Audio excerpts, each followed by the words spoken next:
Buenos días. ¿Qué tal? Está Lilibet y Buenos días. Manuel del Castillo también. Muchas gracias por venir. Les agradezco enormemente que vengan a inaugurar Hola, buenos esta días. séptima jornada. Mira, aquí tenemos a Cándido de la Gracias a ustedes. Sí. Muy buenos días. Y Hola, Manuel. ¿Qué tal, Lili? ¿Qué tal, Buenos Cándido? días. Buenos días. es que estaba aquí resolviendo que una persona no podía entrar con el enlace, pero porque como vienen a veces de fuera, pero enseguida les dan un permiso, ¿no? Sí, Para sí, la ha sido súper rápido, vamos. Sí, vale. Olga, felicidades por tu premio, ¿eh? Ay, Tienes que muchas revisar ahí. gracias. Sí, La muy verdad, merecido. muchas gracias, Cándido. La verdad que me sorprendieron, de verdad, ¿eh? Que me lo decían y digo, pero bueno, yo no podía dar crédito, digo, bueno, y muy agradecida. La verdad es que para que don Manuel del Castillo sepa de qué estoy hablando, es el CID del Nordeste de Tenerife, que es el Centro de Iniciativas de Turismo. Y Enhorabuena. sí, bueno, y lo organizaron muy bonito y muy bien organizado además. Fue en Tegueste, la verdad que estuvo bien. Sí. Yo Buenos siempre. días, decana. Hola, decana. Buenos días. Buenos días, decana. Sí, Bueno, pues Mateo y Elena son siempre muy agasajadores y sí, muy y buena lo que me gente. hizo gracia es que le di clase al alcalde de Tegueste y no lo sabía. Yo allí en la reunión con él y al final me dice, no, pero lo que pasa es que claro, hace tiempo ya. Sí, claro. Pero bueno. Pero eso es lo bonito de ustedes en la universidad. Sí, la Que verdad, después yo vas también viendo lo un creo. montón de gente. Y también es lo que nos hace más jóvenes, porque todos los años nos hace más viejos por un lado, pero más jóvenes por otro, Bueno, porque todos los años son nuevas generaciones y da gusto ver cómo van cambiando. Este año lo que más me ha gustado de los que acaban de llegar es que están todos en la hora digamos, de descanso, están todos ahí repartidos por el césped, por los bancos, cogiendo sol, y me parece que es un cambio importante, porque hasta hace poco tiempo estaban con el móvil y todo este tipo de cosas, y ahora están en grupos, hablando entre ellos. Digo, pues bueno, yo creo que están viniendo nuevas generaciones aquí con otra mentalidad. Qué bueno. Son brotes verdes. Sí. Bueno, pues Lilibet, cuando tú quieras, muy bien. tomas el mando y... Muchas gracias. Buenos días a todos. Les doy la bienvenida a todos los presentes. Bueno, presentes virtualmente, ¿verdad? Es un verdadero placer estar aquí hoy en representación de la vicerrectora de Cultura y Extensión Universitaria y además como responsable de la gestión de las cátedras institucionales y de empresas de la Universidad de La Laguna. Me acompañan, como ya hemos comentado en esta inauguración, la señora decana, Inés Ruiz, el señor presidente de Caja Canarias, don Manuel del Castillo, señor director de la cátedra, don Cándido Román, y doña Olga, que es Olga Morales, la directora académica de la jornada. Bienvenidos a todos.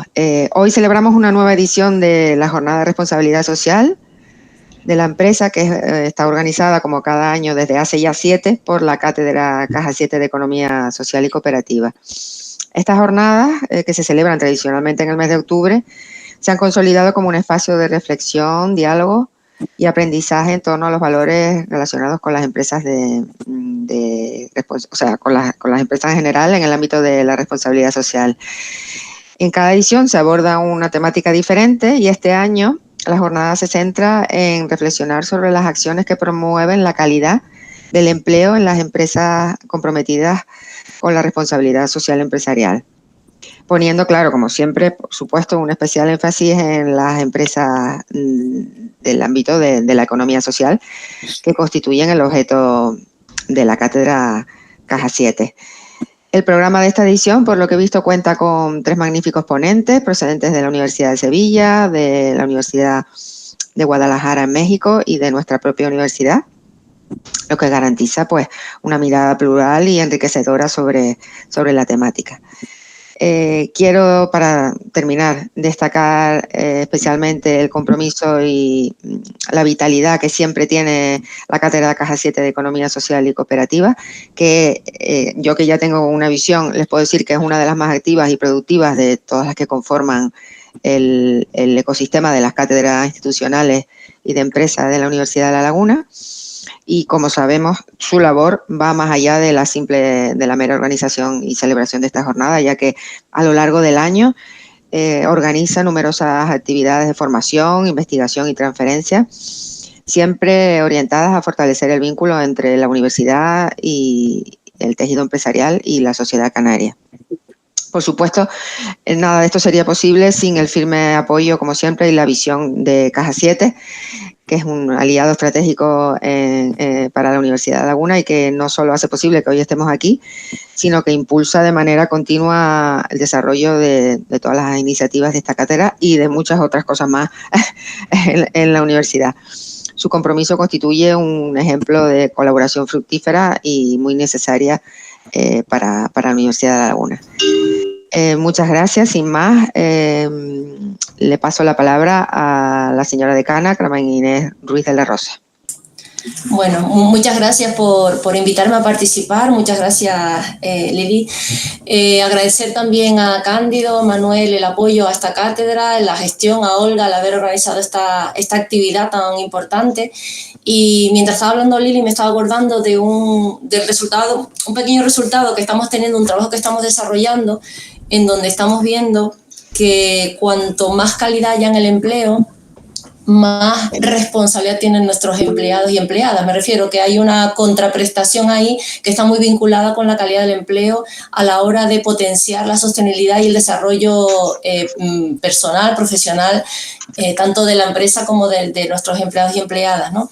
También, por otro lado, me satisface que agradecerle también a las personas que asisten a esta jornada, ¿no? Y entre las personas que están conectadas hay un alumno que acaba de entrar en primero del grado de turismo en el sur, Rafaelo, que es una persona súper inquieta, ¿no? Un poco uniéndolo con lo que comentaba Olga, ¿no? Que quizás nuestra juventud es una juventud que necesita nuevas formas de hacer las cosas, nuevas formas de trabajar, que necesitan más espacios de encuentro y que obviamente este es un gran espacio de encuentro para poder reflexionar y compartir entre las personas que van a liderar ese futuro que está más cerca que lejos, ¿no? Por lo tanto, agradecerles el empuje, el esfuerzo y nada, felicitarles por esta actividad. Muy bien, muchas gracias. Tiene la palabra el señor presidente de Caja Canarias, don Manuel del Castillo. Bueno, lo primero yo felicitar y darle la enhorabuena a la Universidad de La Laguna. La enhorabuena porque bueno, una vez más la universidad pues pone el foco en la economía social, en sus bondades, ¿no? Y las gracias pues por dejarnos participar a la Caja en esto. Un agradecimiento, Lili, porque nosotros somos Caja 7, pero somos la única entidad financiera canaria y aspiramos a que la gente nos conozca como la Caja de Canarias, o sea que vamos, que gracias. Desde Caja 7, que es una cooperativa y por tanto una entidad de economía social, pues entendemos que hablar de las condiciones laborales y justas no es solo una aspiración ética, sino una práctica diaria, ¿no? Que forma parte de nuestra cultura organizativa. ¿Y qué entendemos nosotros por garantizar lo que son las condiciones laborales justas? Pues garantizar la estabilidad, la equidad y el respeto, ¿no? Y ejemplos, pues bueno, en el sector financiero, desde la crisis del 2008, el sector ha reducido la plantilla en un 40% y mientras en Caja 7 en ese mismo periodo hemos incrementado el empleo en un 55%, ¿no? El 98% de nuestro personal tiene contrato indefinido, con una media de antigüedad de 12 años y una tasa de rotación del 0,66. Aplicamos políticas de igualdad retributiva, aseguramos que cada puesto tenga condiciones acordes a su responsabilidad sin discriminación. El 60% de nuestros profesionales son mujeres y el 55% de los puestos directivos los ocupan ellas, ¿no? ¿Qué implica la inclusión laboral? Pues crear entornos donde todas las personas puedan participar plenamente. Superamos el 2% legal de las personas con discapacidad y fuimos reconocidos con el premio Simpromi por nuestro compromiso con la accesibilidad y el empleo inclusivo. Contamos con plan de igualdad, protocolo frente al acoso, firmantes de la Carta de Diversidad. Estamos certificados por AENOR como empresa familiarmente responsable. Tenemos más de 120 medidas de mejora sobre convenio, con ampliación de permisos, ayuda de discapacidad, flexibilidad horaria. Apostamos por el crecimiento individual y colectivo.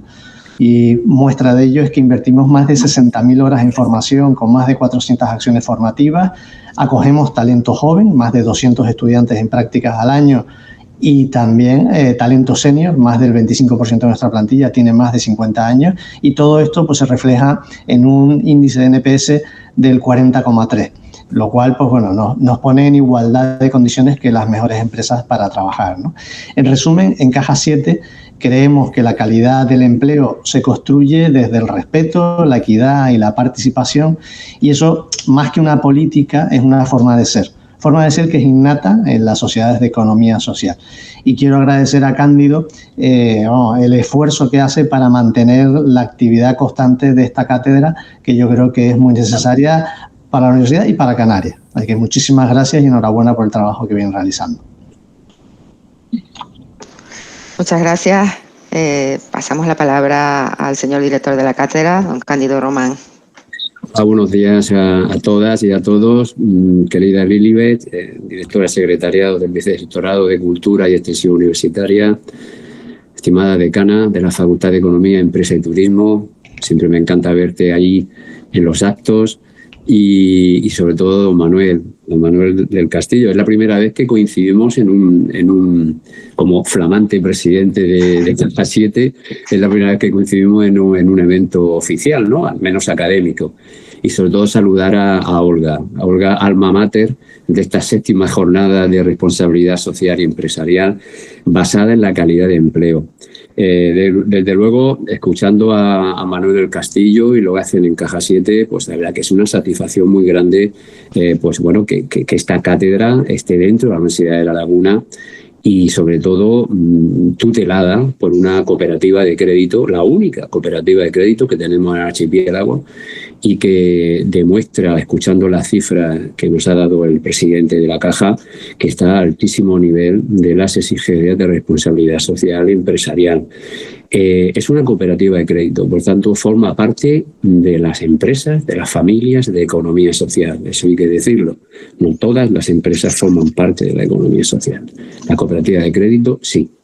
Pero es que estas 7ª jornadas son muy oportunas. Yo les hablo de Bruselas, ahora mismo estoy en el hotel, regreso a Tenerife esta noche, y estoy participando en unas conferencias que ha organizado la Confederación de Cooperativas Empresariales e Industriales de Europa.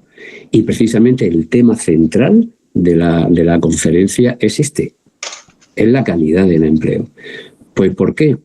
Pues porque precisamente por la naturaleza de las cooperativas lo que se trata es hacer ver a los parlamentarios europeos, a la Comisión Europea, que el modelo de calidad de trabajo que ofrece las empresas de economía social y concretamente las cooperativas es un modelo que debe ser asumido y por tanto aplicable y extensible al resto de las empresas de la Unión Europea. Por tanto, son conferencias que se está haciendo para presionar o dar a conocer, son entrevistas con parlamentarios, este modelo. Por tanto, la calidad del empleo está en la naturaleza innata de las propias empresas de economía social. Inclusión, las diferencias salariales, no pueden ser las diferencias salariales que hay en las empresas del IBEX, que como ustedes saben son abrumadoras, y otros índices y otros indicadores que aquí probablemente en esta jornada se podrán ver. Por tanto, es una jornada alineada con los temas más candentes, más recientes. Olga, felicidades porque han dado en el clavo, se trata de eso, y entre otras cosas porque es que la Agenda Canaria 2030, el objetivo ODS 8, habla de trabajo decente. O sea, es que estamos hablando de lo mismo. O sea, el trabajo decente, la conceptualización del trabajo decente es lo que realmente aquí se va a discutir, ¿no? Por tanto, felicidades de antemano y bueno, y adelante, todo tuyo. Muchas gracias. Muchas gracias. Por último, le pasamos la palabra a la señora directora de la jornada, Olga Morales. Bueno, muchas gracias. Olga González Morales. Ay, perdón. Pero no pasa nada. No pasa nada, pero quería rectificar, ¿sabes? Mira, no hay problema. Mira, bueno, yo lo único que quiero es agradecer la presencia tanto de ti misma, ¿no? Como directora de secretariado, que viene en representación del vicerrectorado de las cátedras institucionales que representa esas funciones, de la señora decana, Inés Ruiz, del presidente don Manuel del Castillo de Caja 7 y, por supuesto, a Cándido Román, que es nuestro director de la cátedra, para estar aquí y han venido aquí a inaugurarlas y para mí es una satisfacción. Yo ahora solo tengo que pasar a dar la palabra a la primera ponente, así que no voy a hablar nada más, sino que voy a empezar ya con la primera ponencia. Entonces están invitados a quedarse, si están con muchas obligaciones, pues entenderéis que se tengan que marchar. En cualquier caso, estas jornadas siempre se graban y se suben a la biblioteca del Instituto de Investigación Social y Turismo, y también la Cátedra Sesco tiene una copia. Muchas gracias por su presencia. Muchas gracias. Hasta pronto. Muchas gracias. Vale. Chao. Queda inauguradas las jornadas. Muy que bien. que lo Gracias. pasen muy bien. Gracias. Bueno, pues como había mencionado anteriormente, las personas que han estado en la inauguración de esta jornada, la primera ponente es la doctora Carmen Guzmán Alfonso. Yo primero voy a hacer un pequeño resumen de su currículum, algunas pinceladas porque es muy amplio, pero bueno, para que se hagan una idea de la situación de la ponente, y le voy a dar luego el nombre de la ponencia que va a llevar a cabo y le daré la palabra. Muchas gracias, Carmen, por haber aceptado estar aquí. Bien, la doctora Carmen Guzmán Alfonso es profesora titular de Economía Aplicada de la Universidad de Sevilla. Cuenta con más de 25 publicaciones sobre emprendimiento social y economía social en revistas y editoriales de prestigio internacional. Ha participado en diversos proyectos de investigación competitivos nacionales e internacionales, además de liderar varias iniciativas relacionadas con la economía social y solidaria. Asimismo, ha sido profesora visitante en el Centro de Economía Social en Bélgica y en la Universidad de Westminster, en el Reino Unido. Pertenece a la Red Sirie y fue fundadora de la Red Española de Jóvenes Investigadores de Economía Social, REGIA. Asimismo, también pertenece a la Red Europea de Empresas Sociales, EME. Actualmente es directora de la Cátedra de Economía Social de la Universidad de Sevilla y vicedecana de Investigación, Transferencia y Emprendimiento de la Facultad de Ciencias Económicas y Empresariales de la Universidad de Sevilla. Pues su ponencia se titula Las entidades de la economía social y la calidad del empleo. Pues nada, tienes la palabra. Bueno, si te parece, te pueden hacer preguntas al final, o quieres que te pregunten, ¿sí? ¿Al final? O vale, de acuerdo. Mira, no se te escucha. El micrófono a lo mejor hay que ponerlo. Ahora, muchas gracias, Carmen. En todo tuyo. Gracias a vosotros. Voy a compartir en primer lugar la presentación.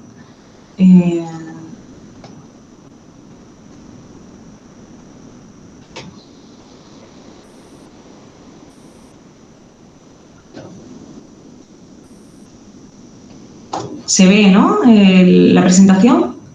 Perfectamente. Vale, pues un momento, voy para atrás, que estaba aquí a la portada. Bueno, pues nada, muchísimas gracias,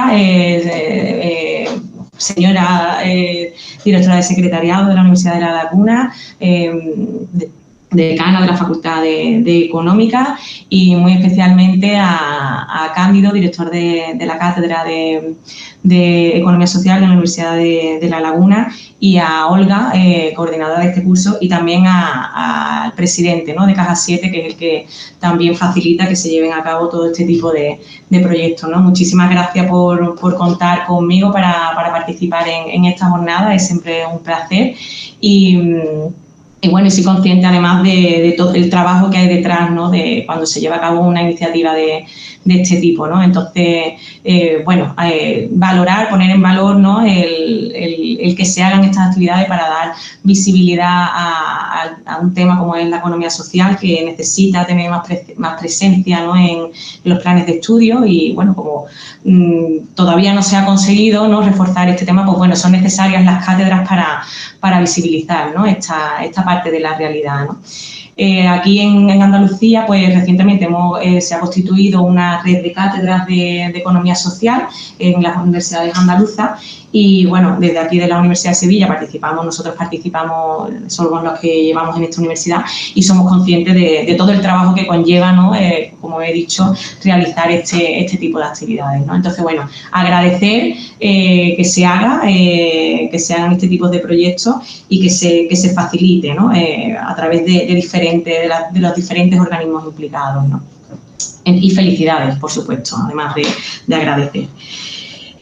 Bueno, yo voy a hablar de, como soy la primera, ¿no? en intervenir, voy a contextualizar un poco el tema, ¿no? Que son las entidades de economía social y la calidad de empleo. No obstante, la introducción que ha dado don Manuel del Castillo y don Cándido Román, pues ha sido prácticamente, en fin, una muy buena introducción y muy buena contextualización breve para traer encima de la mesa lo que vamos a tratar, ¿no?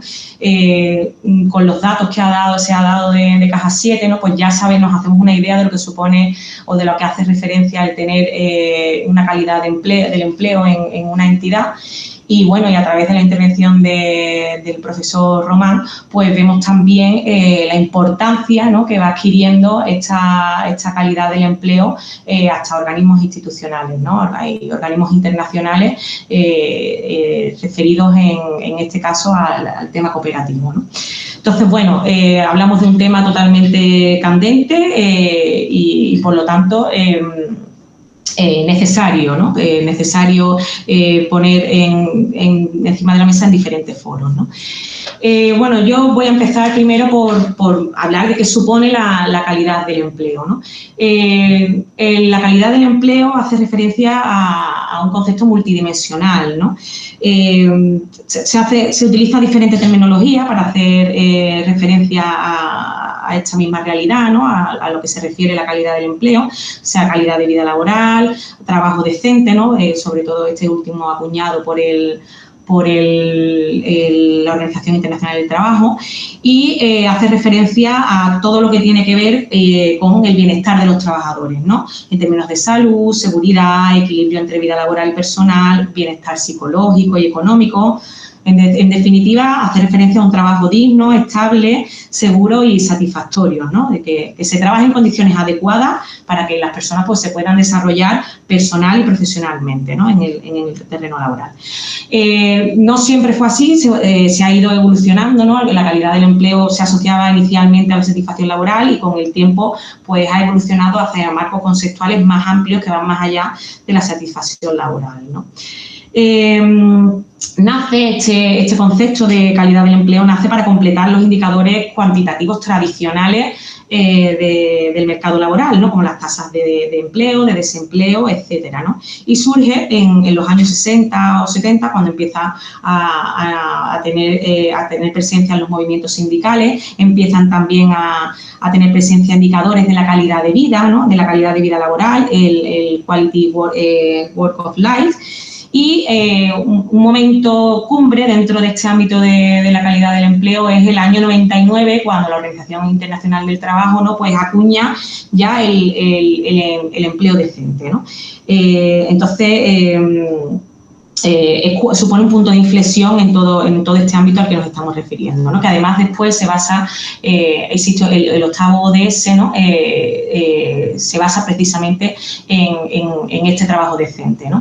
Trabajo decente y crecimiento económico, lo he puesto aquí, promover el crecimiento económico sostenido, inclusivo y sostenible, el empleo pleno y productivo y el trabajo decente para todos, ¿no? Entonces se hace referencia explícita a este trabajo decente. Mira, perdona un momento, Carmen, porque no estamos viendo las transparencias. Se ha quedado en una 18. ¿Tú la has cambiado a la primera? Ah, sí, yo voy por la segunda, no se ve. No, ahora sí. Ahora se acaba de poner la segunda, sí. Ya, perfecto, ahora sí. Ah, pues estaba yo, bueno, esta no la habéis visto tampoco. No, la primera no, pero bueno, ya va la primera, sí, y la segunda. Sí, esta es la primera, aquí, sí. Por aquí va. Vale, muy bien, ya se ve perfectamente. Lo que pasa es que no se ve en pantalla completa, ¿no? No, pero está bien, se ve bien, sí. ¿Sí? Vale, sí. Bueno, pues ya está. Así lo pongo más grande y ya está. Bien, pues pues como iba diciendo, ¿no? Entonces, un primer punto de inflexión es el año 99 con el pronunciamiento de la Organización Internacional del Trabajo, y después en el 2015 también cuando la UNECE publica el Manual para la Medición de la Calidad del Empleo, ¿no? Eso es otro punto de inflexión también en la evolución, ¿no?, de la importancia que va adquiriendo la calidad del empleo. A continuación, ¿no?, vamos a hacer un repaso porque ahí la calidad del empleo se mide de muchas formas, ¿no? Como es un concepto multidimensional, como hemos dicho, y dependiendo del organismo internacional al que nos estemos refiriendo, pues adquiere una definición o unas dimensiones a la hora de medir la calidad del empleo, cómo entienden la calidad del empleo, ¿no? Entonces empezamos por la OIT, que como hemos dicho es la primera en pronunciarse, ¿no?, y cuando el primer hito, ¿no?, en la evolución de la calidad del empleo, y hace referencia a ese trabajo decente, ¿no?, a diferentes aspectos implicados, ¿no?, como es, en primer lugar, el acceso al empleo, ¿no? El trabajo decente hace referencia, en primer lugar, a que todas las personas pues tengan la posibilidad de acceder a un trabajo productivo y con oportunidades equitativas, ¿no? Por lo tanto, ya se distingue el empleo formal de informal, oportunidades para jóvenes, mujeres, personas con discapacidad, ¿no?, que tengan esa oportunidad de acceder al empleo como una línea de inserción en la sociedad, ¿no? Y también, pues indirectamente, políticas activas de empleo, formación profesional, etcétera, ¿no? También el derechos al trabajo, ¿no?, que existan derechos fundamentales en las personas trabajadoras, pues eliminar ese trabajo forzoso, ¿no?, el trabajo infantil, no discriminación en el empleo, condiciones de trabajo dignas, ¿no?, como un salario justo, seguridad y salud, igualdad de trato, etcétera, pues tener derecho a sindicarse, a la negociación colectiva, etcétera, ¿no? Después tenemos la protección social contra la vulnerabilidad, que intenta garantizar, ¿no?, una seguridad económica y de apoyo frente a los riesgos de la vida, como pueden ser por la enfermedad, la vejez, el desempleo, la maternidad, ¿no?, accidentes, ¿vale? Una cobertura, esto se traduce en términos prácticos, pues que existe una cobertura de seguridad social y pensiones, seguros de salud, seguros de desempleo, etcétera, ¿no?, para proteger, en definitiva, al trabajador y que no caiga en situación de pobreza, ¿no? Y por último tenemos pues el diálogo social, ¿no?, que hace referencia a que haya una participación y negociación entre gobiernos, empleadores y trabajadores, ¿no?, que haya esa negociación colectiva y participación sindical, ¿no?, que exista esa transmisión de información, de preferencia, de situación para intentar mejorar y buscar esa también en ese diálogo esa protección, ¿no?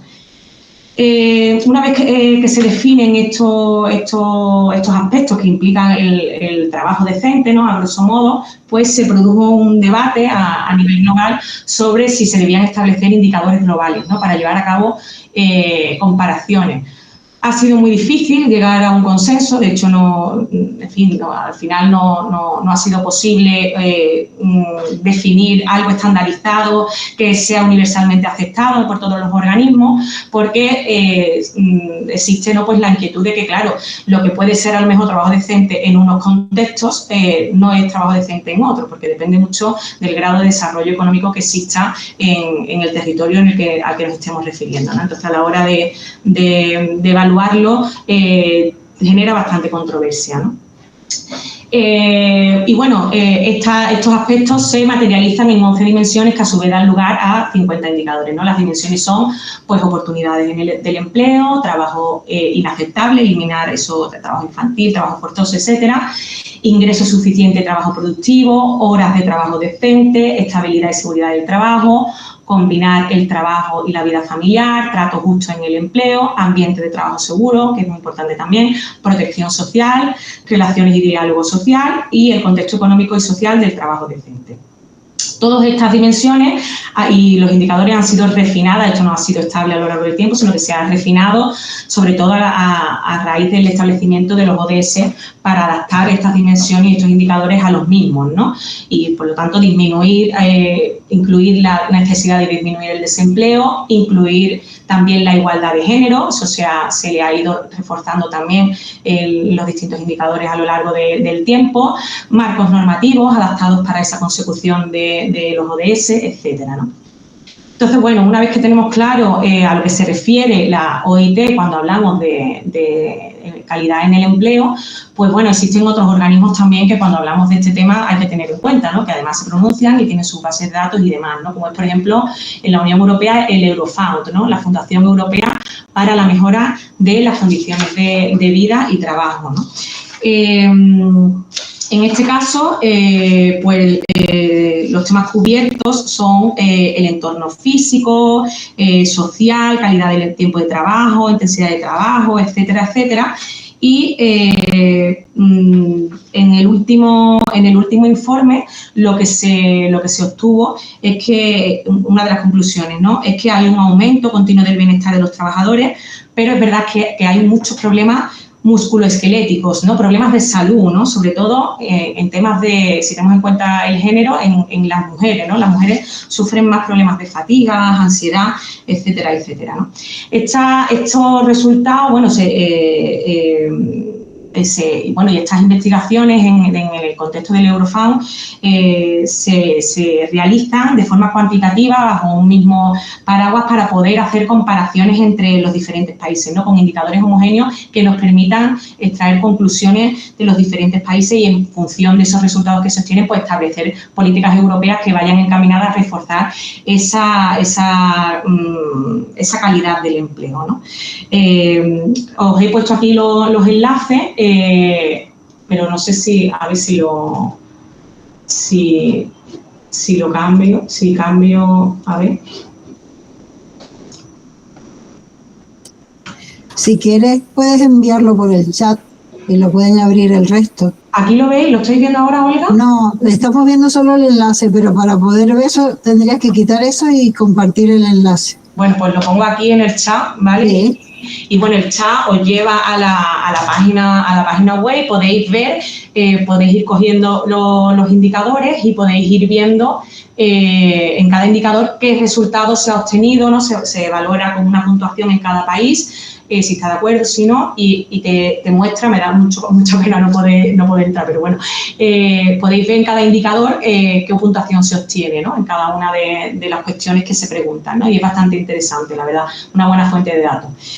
Después tenemos la UNECE, que es la Comisión Económica para las Naciones Unidas, que en el marco en el 2015 se desarrolla el marco estadístico para la medición de la calidad del empleo y, bueno, conceptualiza la calidad del empleo en 7 dimensiones, ¿no? No me voy a adentrar porque repetí un poco más o menos lo mismo y, bueno, tiene esas dimensiones, se detallan, se concretan en 67 indicadores. Y, bueno, también es uno la UNECE es uno también de las bases de datos más interesantes, ¿no? Y saca sus propias conclusiones y, como digo, es quien publica el manual sobre la medición de la calidad del empleo al que me referí anteriormente, os lo he puesto aquí, y por tanto supone un punto de inflexión cuando se lleva a cabo esta publicación, ¿no?, de cómo medir, ¿no?, da una guía de cómo medir esa calidad del empleo.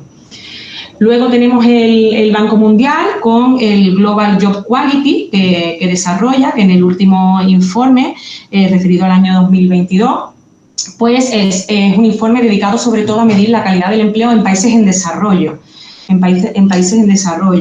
y bueno, la conclusión es que de los 40 países en desarrollo, diferenciando en contextos de América Latina y África subsahariana, pues existe mejor calidad del empleo en América Latina frente al África subsahariana en términos de género, ingresos, condiciones de trabajo y demás, ¿no? Luego, la calidad del empleo está asociada también a nivel de desarrollo económico de los territorios, algo que no nos debe sorprender, ¿no? Ellos también, en el Banco Mundial, también se establecen diferentes, en este caso, cuatro ámbitos concretados, son 4 áreas concretadas, cada una de ellas en diferentes dimensiones y cada una de ellas con sus indicadores, ¿no? Y por último tenemos la OCDE. La OCDE tiene 3 áreas, que son la calidad salarial, la seguridad del mercado laboral y la calidad del entorno de trabajo.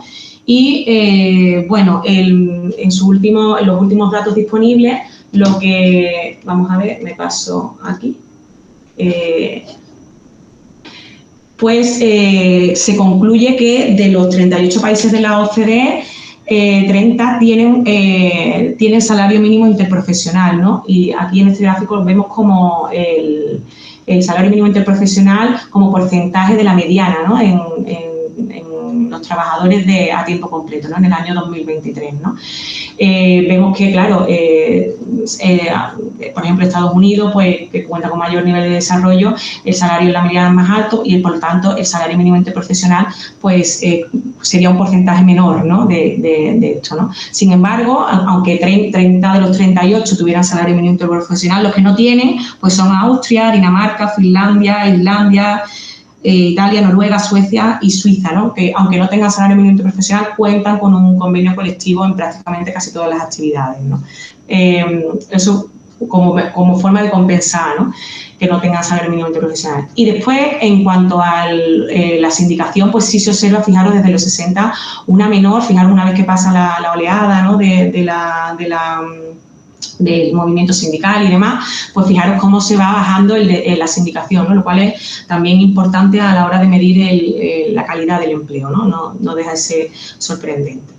Entonces, bueno, una vez que tenemos esto claro, el concepto de calidad del empleo, ¿qué nos dicen las investigaciones, ¿no? En las investigaciones académicas? Pues que podemos, una vez que se revisan todas las contribuciones, tanto a nivel académico como a nivel institucional, los de los organismos internacionales, podemos distinguir entre la calidad del trabajo versus la calidad del empleo, ¿no? La calidad del trabajo es el quality of work, que hace referencia a características intrínsecas de los trabajos, el contenido del trabajo, el entorno, condiciones en las que se realiza, versus la calidad del empleo, que hace el quality of employment, que hace referencia a la relación laboral, ¿no? A características más extrínsecas, ¿no? Así tiene seguridad laboral, equilibrio entre vida personal y profesional, la satisfacción que reporta, ¿no? Que va más allá de los contenidos del puesto de trabajo, ¿no?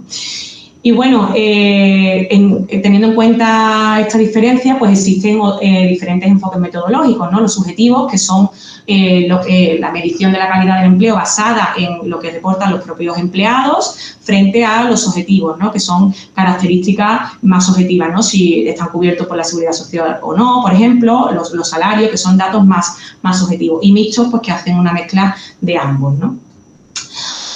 Otros modelos o índices más allá de los que hemos visto, ¿no? De los organismos internacionales, pues tenemos, por ejemplo, el de Stephen, que bueno, se basa en el Quality of Work, como hemos visto aquí, el Quality of Employment.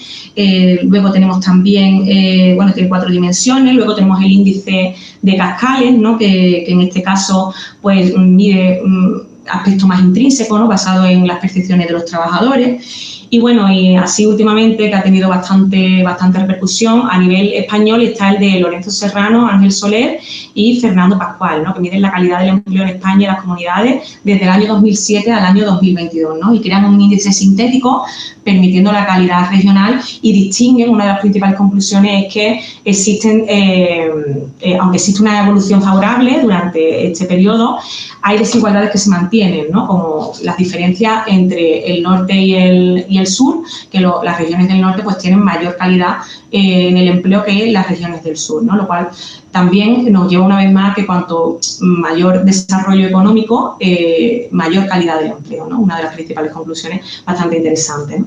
Y luego tenemos también el balance social de REAS, que incluye una línea específica de trabajo decente, la que concluye, por ejemplo, que las entidades que mejoran los permisos legales de conciliación es un 64%. En este caso, claro, hay que hacer una lectura cauta, ¿no? De los datos. ¿Por qué? Pues porque en REAS es la red de economía alternativa y solidaria, ¿no? En España. Por lo tanto, las empresas que hacen ese balance social, ya por estar asociadas, tienen un compromiso social, ¿no? Y una filosofía que apuesta por una sociedad justa, protección del trabajador, etcétera, ¿no? Entonces, está sesgado, ¿no? Estos resultados, a la hora de hacer una valoración global del trabajo, de la calidad del empleo, está muy focalizada a la economía social y solidaria, por lo cual debemos hacer una lectura de estos datos cauta, ¿no?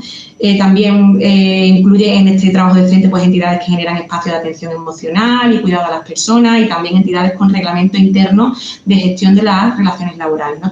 Valoran todo eso a la hora de presentar su balance social, ¿no? Con todo esto, ¿qué podemos resumir? ¿Qué implica la calidad del empleo, ¿no? Como cada organismo y cada estudio tiene sus propias conclusiones, aquí he puesto un resumen de todo lo que implica tener calidad en el empleo, ¿no? O generar empleo de calidad. Pues, en primer lugar, estabilidad laboral, si existe contrato indefinido o temporal, ¿no? El indefinido pues ofrece más estabilidad laboral, que no haya riesgo de despido o alta rotación, ¿no? Porque eso implica también, repercute en la estabilidad laboral, el nivel de ingresos, si el salario es suficiente para las necesidades básicas y permite vida digna, si existe una equidad salarial en comparación con otros trabajos similares, ¿no? Que no haya una diferencia, un ratio muy grande, ¿no? Lo ha comentado antes el presidente de Caja 7, ¿no? Que existía poca diferencia entre el salario más bajo y el salario más alto, a esto se hace referencia, ¿no? En las empresas que no son de economía social, pues llega hasta 10, ¿no? O incluso más, 7, 8, esa diferencia entre el salario menor y el salario mayor dentro de una entidad. Derechos laborales y protección social, ¿no? Acceso a seguridad social, seguro de salud, maternidad, cumplimiento de leyes laborales, condiciones laborales, que haya un ambiente de trabajo seguro, horarios razonables, que permita la conciliación entre vida laboral y personal, que permita un desarrollo profesional con posibilidades de formación, reconocimiento del esfuerzo y libertad y representación, que te puedas asociar y sindicar, que exista una negociación colectiva, participación en decisiones que afectan al puesto de trabajo. Esto en las cooperativas, pues, por su propia esencia, ¿no? Se entiende que se cumple. Discriminación y trato justo, igualdad de oportunidades sin importar género, raza, edad, discapacidad, orientación sexual, etcétera, ¿no? Esto sería lo que, ¿vale? Más o menos una panorámica de todo lo que implica en generar empleo de calidad, ¿no? Una vez que tenemos esto claro, pasamos ahora a la economía social, ¿vale? La economía social, pues como la mayoría, y si no, pues lo cuento brevemente, surge en la Revolución Industrial, en el año 1848, un conjunto de trabajadores del sector de la franela en Reino Unido, en Rochdale, que estaba en una situación precaria, que no podían acceder a los bienes de primera necesidad, se asocian y crean ellos su supermercado, ¿no? La primera cooperativa de consumo para poder acceder a los bienes de primera necesidad de una forma asequible, ¿no? Porque no podían acceder a esos bienes porque los precios estaban muy por encima de sus posibilidades, ¿no? Entonces se crea la primera cooperativa de consumo y a partir de ahí empieza a difundirse este modelo, era la primera, crean sus propios estatutos, los cuales han servido, ¿no? Para definir a posteriori los principios de economía social.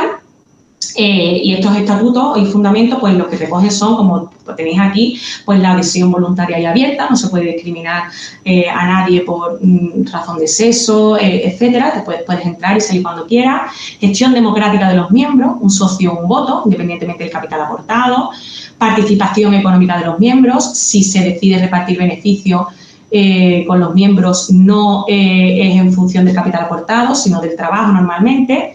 Autonomía e independencia de los poderes públicos, son entidades autónomas privadas.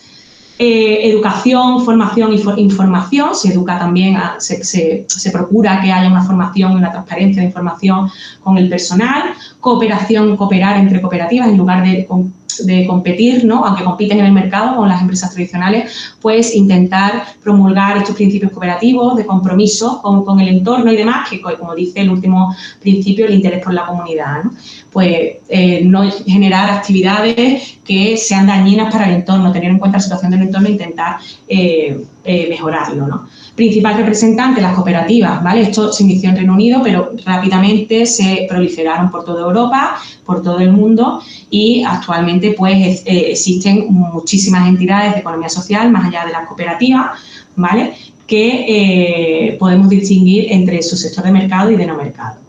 En el subsector de mercado estarían las cooperativas, sociedades laborales, mutuas, centros especiales de empleo, empresas de inserción, etcétera, y serían aquellas entidades de la economía social que compiten con otras empresas en el mercado, ¿no? Distribuyen beneficio, pero nunca, como hemos dicho, basado en el capital y un socio, un voto. Y después tendríamos las de no mercado, que no compiten, serían fundaciones y asociaciones de acción social, que no compiten en el mercado porque venden sus productos o bien por debajo del precio de fabricación o de forma gratuita, ¿no? Y nunca distribuyen excedentes, ¿no? Entonces, aquí teníamos las fundaciones y asociaciones y, bueno, como decimos, las que compiten en el mercado, aquí os he puesto un cuadro resumen, no me voy a detener demasiado, pues en un socio un voto, en lugar de que sea un gobierno jerárquico, pues es democrático, ¿vale? Le distinguen de las entidades mercantiles y, por tanto, la estructura de gobierno es diferente y el fundamento de existencia también es diferente, porque se preocupa, nace por la necesidad de los socios e intenta, como digo, mejorar la calidad de vida de los mismos y del entorno, ¿no? Entonces, ya partiendo de eso, es diferente. Algunos ejemplos de economía social que todos conocemos y no sabemos que son economía social, pues, por ejemplo, Eroski, ¿no? Eroski es una cooperativa, es un supermercado con forma cooperativa que pertenece a Mondragón, que es una de las cooperativas más importantes del mundo.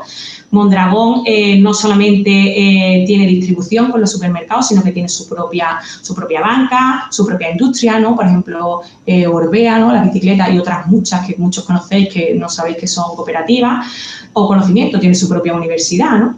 La Fajera, que es una cooperativa también catalana, el Centro Especial de Empleo, ¿no? Que las personas que tienen la mayor parte de la plantilla son personas con discapacidad, que en lugar de estar recibiendo prestación, pues están trabajando y contribuyendo activamente con los impuestos, ¿no? al Estado. COBA, la conocemos todos, la cooperativa del Valle de los Pedroches, o Covirán, ¿no? Que es un supermercado, o también una cadena de supermercados, que resulta además que le han dado un premio porque resulta que es el único supermercado en más de 250 o 230 y pico localidades en España. ¿Por qué? Pues porque están en sitios de sierra muy escondidos que no permiten, que tiene difícil acceso y por lo tanto es complicado acceder el margen, como cuesta tanto llegar a esos sitios, pues a las cadenas de supermercado grandes no les compensa vender allí, ¿no?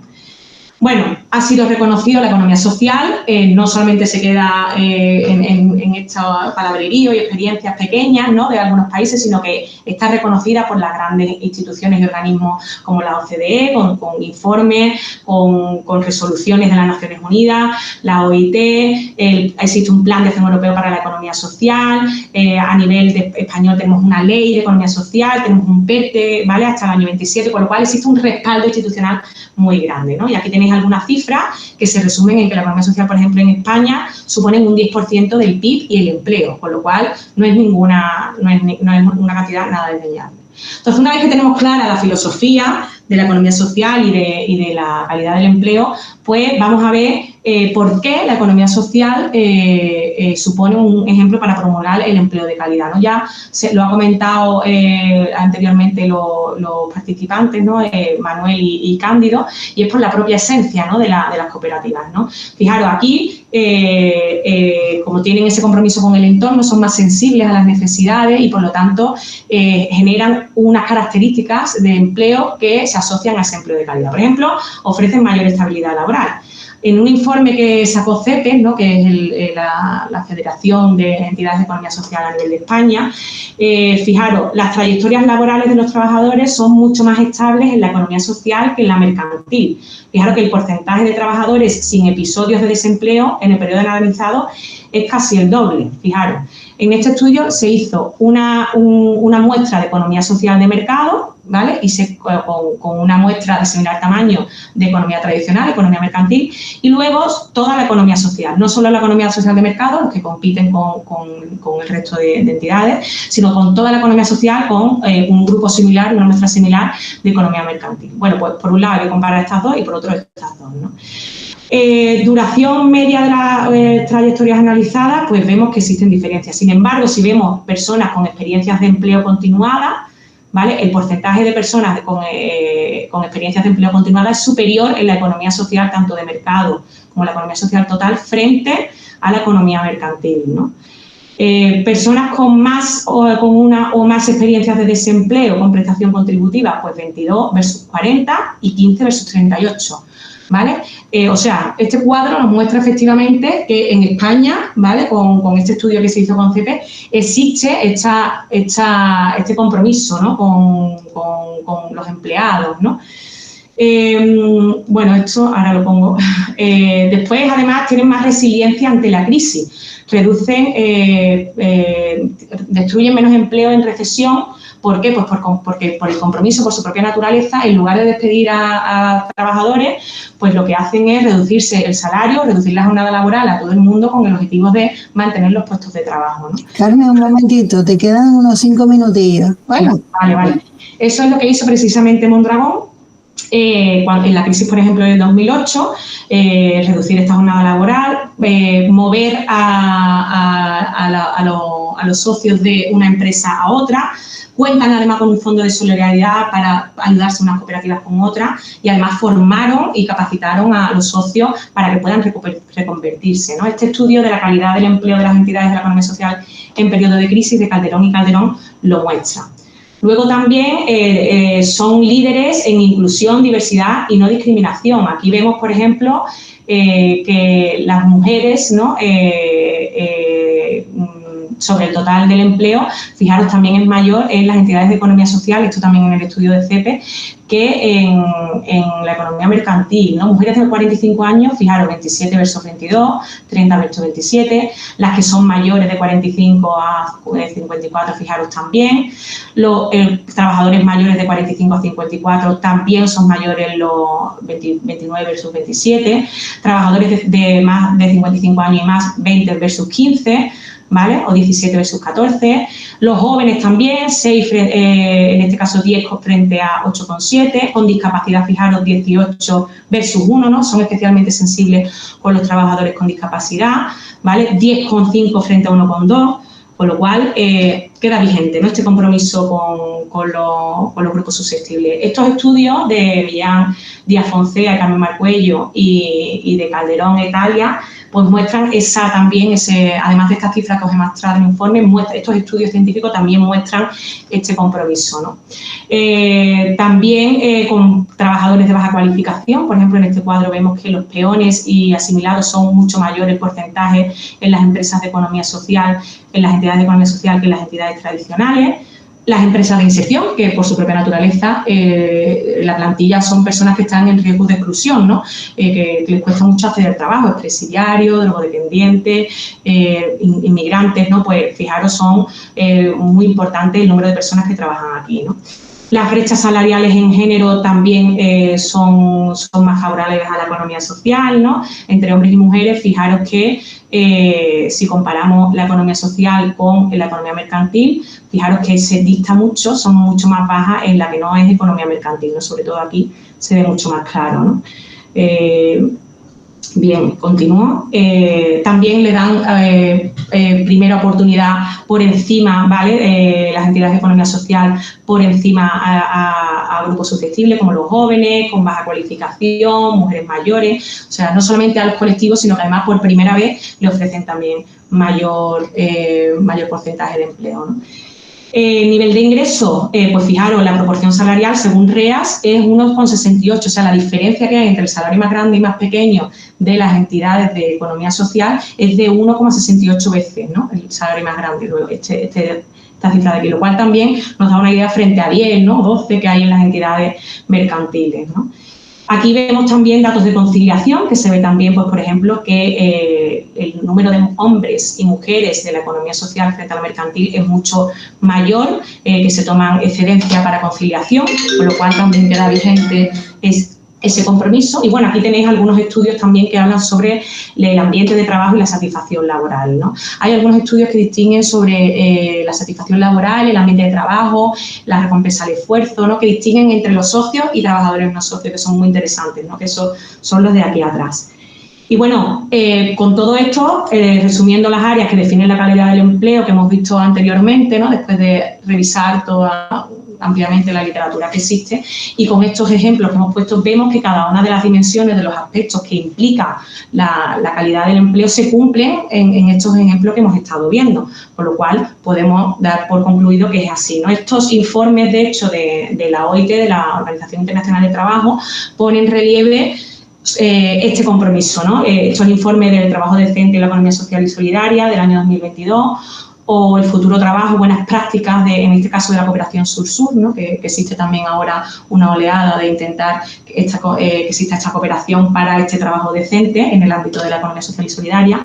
Pues estos dos informes muestran, ¿no?, también esa vinculación y conciencia por parte de los organismos internacionales de la calidad del empleo con la economía social y solidaria, ¿no? Luego, no somos los propios interesados de la economía social y solidaria en defender, ¿no?, y poner de relieve el compromiso de estas entidades con el trabajo decente, sino que las propias entidades internacionales son conscientes de ello.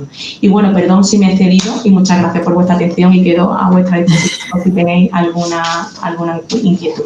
Pues muchas gracias, Carmen, la verdad, que has explicado perfectamente la situación y me gustaría darle la palabra a los asistentes si quieren hacer alguna pregunta, por favor.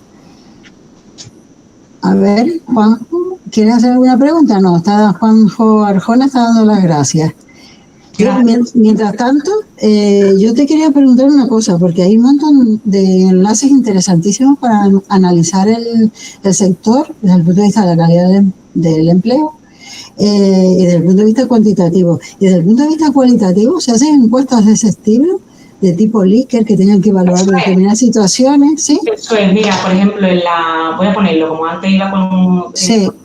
Voy a ponerlo ahora, lo voy a compartir ahora. Voy a coger la encuesta europea, sí. Vamos a coger la del 24, esta de aquí, que es la última. Voy a compartir, si te parece, sí. Vale. El enlace, porque la verdad que es muy interesante. Hay ahí muchos datos con el que se pueden hacer muchísimas cosas. Voy a compartir, Olga, con tu permiso, ventana. ¿Vale? Si entramos aquí, por ejemplo, ¿vale? Aquí tenemos los microdatos de la encuesta de condiciones de trabajo, ¿no? Y si entramos aquí, pues, explorador de datos, aquí lo tenemos.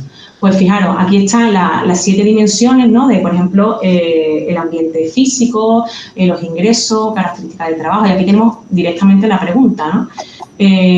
¿Cuánto, por ejemplo, estás expuesto a respirar vapores, Entonces le damos al país que queremos, por ejemplo, vamos a buscar España, Spain. España, ¿dónde está? Pues, por ejemplo, Suiza, perdón, Suecia. Y aquí nos dice, pues en esta pregunta, ¿vale? Son, fijaros, frecuentemente, a veces y rara vez o nunca, ¿no? ¿Qué queremos? Otra, vamos a buscar otro país, o todos, ¿no? Cogemos todo y podemos hacer comparaciones entre todos. Por ejemplo, ¿cuántos años lleva tu organización para la estabilidad del empleo? Y aquí podemos hacer una comparativa. Más de un año. Entonces, aquí, como veis, existen fuentes de datos bastante interesantes sobre prospecciones, ¿no? Sí. Cuánto de importancia es la seguridad del empleo. Si no estuvieras aquí o abandonaras, sería fácil encontrar otro empleo, ¿no? Aquí y te cambia, ¿ves? Te cambia directamente y te dice para la Unión Europea cuánto hay, para Austria, para Bulgaria. Entonces, la verdad que es bastante... Esta fuente de datos, la verdad que es bastante interesante. Y ofrece material, ¿no? Para poder bucear y crear... No, y además estoy viendo que está muy relacionada con la responsabilidad social empresarial, que tiene los aspectos de la gestión de los recursos humanos y la salud y seguridad en el trabajo, que también aparece ahí datos. Sí. Hay mucho de habilidades, ¿no? Si aprendes cosas nuevas, temas de formación, con lo cual la responsabilidad social corporativa, bueno, yo no he hecho mención a lo largo del discurso porque sé que la calidad del empleo está implícita, ¿no? Dentro de este concepto, ¿no? Pero aquí están los 7, la intensidad del trabajo, cuántas horas se trabajan, en fin, viene, por ejemplo, en fin, si el trabajo es sí o no, en fin, hay muchos tipos de variables, como digo, que pueden dar pie a seguir profundizando en el tema, ¿no? Mira, este es el enlace que compartiste antes con nosotros, ¿no? Eso es. Tenéis que compartir primero, creo que es el del 2024, vale. Pero si entráis en el año del 2024 os sale. Vale. Mira, y además las empresas de economía social y las cooperativas en concreto, ¿no? Cuando hay contextos económicos difíciles, suelen ser empresas que se mantienen más en el mercado que el resto de las tradicionales, ¿no? Y está relacionado íntimamente con el mantenimiento del empleo, ¿no? Eso es, por su compromiso con la lo he explicado rápidamente por el tema del tiempo, pero efectivamente, ¿no? Los estudios que hay, existe además uno, creo que es de Díaz Foncea, que ese no lo he puesto el de Calderón y Calderón, pero existe otro, creo que de Díaz Foncea, así que existe literatura que efectivamente justifica, muestra con datos, ¿no? que cierran menos cooperativas, ¿no? En comparación con las empresas tradicionales en tiempos de crisis, se entiende que es por su compromiso con la fuerza laboral y con el entorno, ¿no? Sí. Entonces, llevan a cabo, ¿cómo hacen eso? Pues eso, reduciendo, en lugar de despedir a la gente, se reduce la jornada laboral a todo el mundo, o se reduce el salario, se pasa de jornada completa a jornada parcial, con el objetivo de mantener el empleo, ¿no? Eso fue lo que hizo precisamente. Muy bien. Mira, está preguntando Laudi Casaña, si quieres puedes hacer tu pregunta en voz alta. Si no te lo leo, me da igual leerlo. En Canarias llegan un número significativo de profesionales altamente cualificados, producto de la migración, que sin embargo no pueden incorporarse rápidamente al mercado laboral hasta completar procesos de homologación o validación que suelen prolongarse unos pares de años. ¿Algún estudio, informe o trabajo que hayan realizado el impacto de esos retrasos en el desarrollo profesional y en la empleabilidad de estas personas para una calidad de vida laboral y trabajo decente? Pues mira, yo de inmigrantes exclusivamente no he encontrado nada. Quizá exista, ¿eh? Yo tampoco he buscado en ese sentido, yo he buscado en general, pero sí de forma implícita en algunos de los estudios que he comentado, sí de forma implícita, ¿no? Pero bueno, quizás probablemente existan y sí, verá, a lo mejor no mucho, no mucho, porque bueno, tampoco es algo que se ha explorado, el tema de la calidad del trabajo decente y la economía social y solidaria. Hay estudios, pero todavía queda mucho por explorar y por mostrar empíricamente, ¿no? y darle fundamento teórico a esto que aquí estamos esbozando, ¿no? Existen estudios, de hecho nosotros nos basamos en ellos para comentar lo que estamos comentando, pero es verdad que existe un filón, ¿no? Entonces, bueno, este que estás proponiendo, pues probablemente sea uno de ellos, ¿no? Implícitamente te digo, sí está recogido porque yo a la hora de leer y demás para prepararme la participación estaba recogido.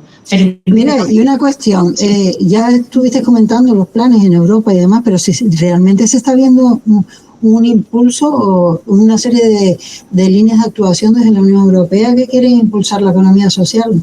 Es así, ¿verdad? Y sí, cada vez más, es decir, hay un incremento, ¿no? No solo desde la Unión Europea, sino desde los organismos internacionales. También he pasado rápidamente, pero eso que quería quedar vigente, ¿no? Porque es verdad que los que estudiamos la economía social, ¿no? y en términos cuantitativos, relativos, ¿no? Comparados con la economía mercantil tradicional, pues somos una minoría, pero a pesar de ello, como ya se está demostrando, ¿no? Pues esta resistencia a la crisis, la contribución y el compromiso con el territorio, la dinamización de la economía y sobre todo ante los retos que tenemos a nivel global, ¿no? El cambio climático, el envejecimiento de la población, ¿no? La necesidad de afincar la población al territorio, llevar a cabo el sistema de producción de un modo de vida de una forma más sostenible. Todo esto va intrínseco por la propia filosofía de las entidades de economía social y solidaria. Entonces, basándose en esto, los organismos internacionales ya se han pronunciado, Naciones Unidas, Unión Europea, OIT, y están sacando pues sus informes desde la Unión Europea, sus directivas, sus planes de acción, de impulso de la Unión de la economía social, porque supone un paraguas sobre el que afrontar estos grandes retos que combina la vertiente económica y de sostenibilidad financiera y económica, que es esencial para que se mantenga en el mercado, con esos principios y valores éticos, ¿no? Con el entorno, la población y el medio ambiente. Bueno, y ya una cuestión que plantea Rafaelo Manfrini, dice, ¿nos podría pasar la presentación? Bueno, eso depende. Tú, si quieres, me mandas lo que tú estimes de lo que has presentado, me lo mandas a mí y yo a todo el que me lo solicite se lo pueo entregar. Pero tú me envías lo que tú consideres que... No problema. Vamos, ¿de acuerdo? Agradezco el interés en el material y lo que se ha comentado, ¿no? Los contenidos. Muy bien, pues Carmen, muchísimas gracias, de verdad. Estamos muy agradecidas de tenerte aquí, que es un lujo. ¿De acuerdo? Muchas gracias. Muchas gracias a vosotros. Bueno, pues entonces vamos a pasar a la segunda ponencia. Voy a presentar al ponente. Bien, El profesor César Rodríguez Morales es economista y profesor de la Universidad de La Laguna y está adscrito al área de organización de empresas del Departamento de Dirección de Empresas e Historia Económica. Imparte docencia fundamentalmente en los grados de Turismo y Relaciones Laborales y ejerce de coordinador de los trabajos fin de grado en el grado de ADE. Su trayectoria laboral la combina entre la labor académica y la actividad profesional en una empresa privada. El título de su ponencia es Responsabilidad Social Empresarial, Calidad del Empleo y Satisfacción Laboral en la Hostelería. Así que, César, por favor, tienes la palabra. Muchas gracias, Olga. Primero quería agradecerle a la organización de la jornada por darme la oportunidad de participar. Bueno, básicamente quería más o menos hacer una introducción, que viéramos un poquito de teoría y unos resultados de unos estudios que hemos realizado. Aunque estos estudios, digamos, que son preliminares porque se han seguido expandiendo a otros factores. Bueno, para comenzar, pues hay que decir que yo creo que todos lo sabemos, que que no se me escucha bien. Perfectamente. Perfecto, vale. Que la responsabilidad social empresarial se ha convertido en una de las principales herramientas para avanzar hacia modelos de gestión más sostenibles y comprometidos con el bienestar de las personas. El concepto realmente como lo conocemos hoy, porque previamente era más un concepto tipo caridad, tal como lo conocemos hoy, nace, digamos, en los años 50 del pasado siglo, a través de los trabajos de Howard Bogen, que en 1953, digamos, publicó el libro Responsabilidades Sociales para el Empresario, la traducción al español. Se planteó por primera vez que las organizaciones también tienen responsabilidades hacia la sociedad y con el tiempo esta visión evolucionó incorporando de forma progresiva lo que hemos visto a lo largo del tiempo, dimensiones laborales, éticas y medioambientales. En la actualidad, la referencia más aceptada es la utilizada por la Comisión Europea en una comunicación del 2011, que la definió como la responsabilidad de las empresas por su impacto en la sociedad. Esta definición marca un punto de inflexión porque trasciende la idea de la responsabilidad social como una filantropía o un conjunto de acciones voluntarias para concebirla como una obligación estratégica que debe de integrarse en la gestión cotidiana de las organizaciones. La Comisión realmente, digamos que persiguió la responsabilidad social dentro de un doble compromiso, podríamos definirlo. Por un lado, hacia el exterior, lo que ahora conocemos como la responsabilidad social externa, que básicamente es con los clientes, proveedores, comunidades locales y el medio ambiente. Y por el otro lado, hacia el interior de lo que es la empresa, que es la responsabilidad social empresarial interna, con las personas que forman parte de la organización. Esta dimensión es precisamente lo que constituye el núcleo de nuestro interés. Se refiere al conjunto de políticas y prácticas que una empresa desarrolla para mejorar el bienestar, la salud, la seguridad y las oportunidades de desarrollo de su plantilla. Además, la Unión Europea destaca que no podemos limitarnos simplemente a lo que es el marco laboral o ambiental, sino que debemos ir más allá, incorporando de forma voluntaria criterios éticos, sociales, humanos en las decisiones empresariales. O sea, se trata de integrar las preocupaciones sociales, medioambientales y éticas en las operaciones empresariales como estrategia central de la empresa, en estrecha colaboración con los stakeholders o grupos de interés. Disculpa un momento, César, ¿quieres compartir alguna cosa? O por el momento? Que no hacía falta. Vale, de acuerdo, pues continúa, no quiero interrumpirte. No veía que en sí mismo unas diapositivas nos permitiera, digamos, tener más clara la visión. No hay problema.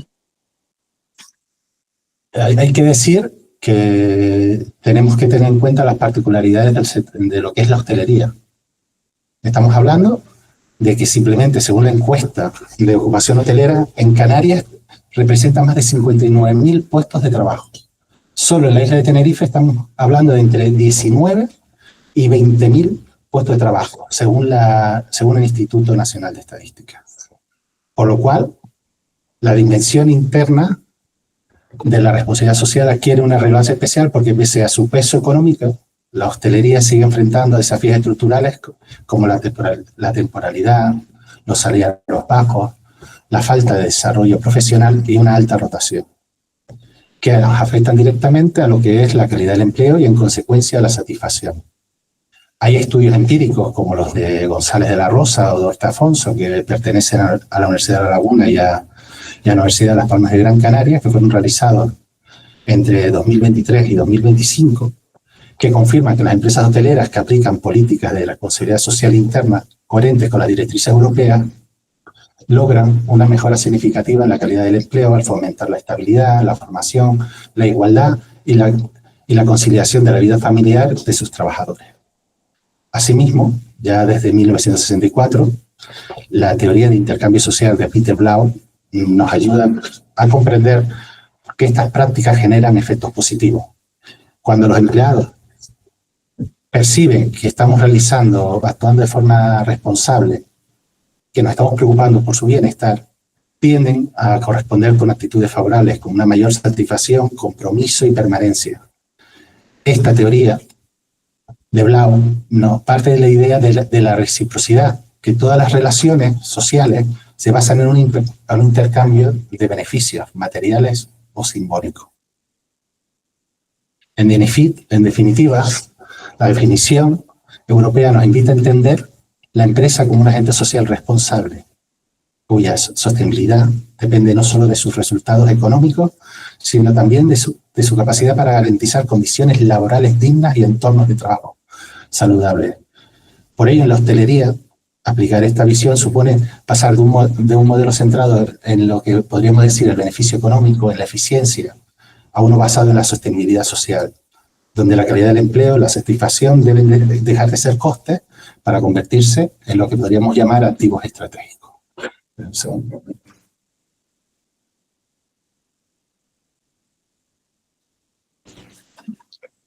Pero para comprender, digamos, en profundidad esta relación entre la responsabilidad social empresarial, la calidad de empleo y la satisfacción laboral, es necesario detenerse en las bases conceptuales y teóricas que sustentan este vínculo. Ya, como hemos dicho antes, partimos de la definición de la Unión Europea de 2011, que abandona ese carácter voluntario, de carácter filantrópico, para convertirse en un enfoque de gestión integral orientado a generar valor económico, social y ambiental de forma equilibrada. Desde esta perspectiva, tenemos las dos dimensiones que comentamos antes. Primero, la dimensión externa, relacionada con el impacto que la empresa ejerce sobre su entorno, los clientes, los proveedores, la comunidad local o el medio ambiente, lo que hablamos antes en parte de los grupos de interés. Y por el otro lado, lo que es la dimensión interna, que concierne a lo que es la organización del trabajo. Las condiciones laborales, la salud, la seguridad del empleo, la igualdad, la gestión del talento, la conciliación. Estas dimensiones constituyen la base de lo que hoy llamamos la responsabilidad social orientada al empleado, un enfoque que reconoce al trabajador como un actor central dentro de la organización. Así, la responsabilidad interna representa la manifestación más tangible del compromiso de las organizaciones, por lo que afecta directamente a las personas que sostienen su actividad cotidiana. Todo esto lo podemos percibir en la teoría de los grupos de interés de Edward Friedman, de 1984, no confundir con nuestro querido Milton, y ampliada por la Comisión Europea. Según este marco, las empresas no solo deben rendir cuentas ante los accionistas, sino también ante todos los colectivos que se ven afectados por su actividad, entre los cuales uno de ellos es los trabajadores. En ese sentido, hay que considerar una vía para mejorar la calidad del empleo al promover condiciones de trabajo más seguras, equitativas y motivadoras. Disculpe un segundo, voy a apagar el teléfono.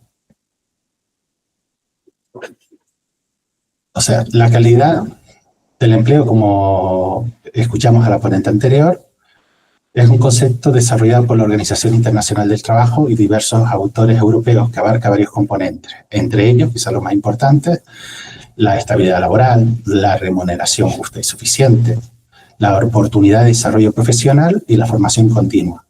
Como hablamos también anteriormente, la conciliación y la participación del trabajador en la organización. En el ámbito de la hostelería, donde como todos sabemos la temporalidad y la rotación son frecuentes, estos factores son de gran importancia. Investigaciones recientes nos han permitido demostrar que la implementación de políticas de responsabilidad social interna orientadas a la formación, la igualdad, la estabilidad, mejora de forma significativa la percepción de la calidad del empleo entre los trabajadores hoteleros.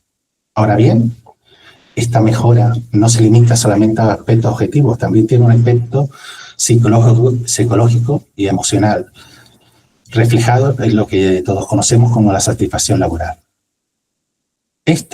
La satisfacción laboral, podría definirse, como nos indicó Locke en 1979, como un estado emocional positivo derivado de la evaluación del propio trabajo o de las expectativas laborales. Si la literatura clásica de la motivación laboral, como por ejemplo la teoría de los 2 factores, distingue entre los factores extrínsecos, vinculados con las condiciones materiales y la política de la empresa, y los factores intrínsecos, entre ellos lo que es el reconocimiento, la responsabilidad o el sentido del trabajo, de aspecto más psicológico. En ambos factores se ven directamente influidos por la responsabilidad social interna, las condiciones de las políticas de conciliación, equidad, promoción, como hemos hablado anteriormente. Hay que también hablar de lo que podríamos decir la teoría del intercambio social, que nos ofrece un marco útil para comprender esta relación. Como ya hablamos anteriormente, se basa en el concepto de reciprocidad. Es de gran importancia. Los estudios empíricos relacionados con el sector hotelero confirman este modelo. En la investigación, la calidad del trabajo como motor de la satisfacción laboral en hoteles socialmente responsables, se demuestra que la responsabilidad social interna mejora la satisfacción laboral a partir del incremento de la calidad del empleo. Los empleados que perciben prácticas responsables presentan puntuaciones más altas de satisfacción y compromiso. Hay que también destacar de forma complementaria que el trabajo de responsabilidad social empresarial orientado a los empleadores e intenciones de rotación muestra que la satisfacción actúa como una variable mediadora. La responsabilidad reduce la rotación laboral de forma indirecta porque primero mejora la satisfacción de los empleados y en consecuencia disminuye su deseo de abandonar la empresa, lo cual en el sector turístico es de gran importancia. Por último, hay que introducir el concepto de lo que llamaríamos el empoderamiento psicológico como un mecanismo adicional. Sus resultados indican que la responsabilidad social, al aportar un entorno laboral participativo y justo, aumenta la autonomía y el sentido de la competencia de los trabajadores, lo que refuerza, por tanto, su satisfacción como su rendimiento en la atención al cliente. Hay que indicar que en general la satisfacción no debe solamente cumplir lo que conocemos como una función ética, sino también una función estratégica para crear unos entornos laborales de mayor calidad, mejorar la satisfacción y el compromiso de los trabajadores.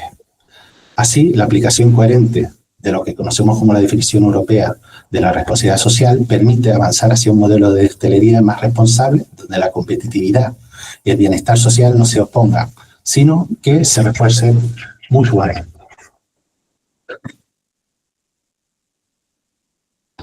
En estos últimos años, desde la Universidad de La Laguna, un grupo de investigadores hemos llevado a cabo diversas investigaciones empíricas en el sector de la hostelería que permiten analizar con precisión la relación que existe entre estos conceptos. Estos estudios se han desarrollado en establecimientos hoteleros de 3 y 5 estrellas de la isla de Tenerife y han contado con la participación de aproximadamente 377 trabajadores y trabajadoras de distintos departamentos, tanto operativos como directivos, como puede ser recepción, cocina, limpieza, restauración y administración. La muestra nos ha permitido tener una visión representativa de las condiciones reales del trabajo en el sector y de cómo las políticas de responsabilidad social influyen en la experiencia laboral cotidiana. Y en general podemos decir que los resultados son consistentes.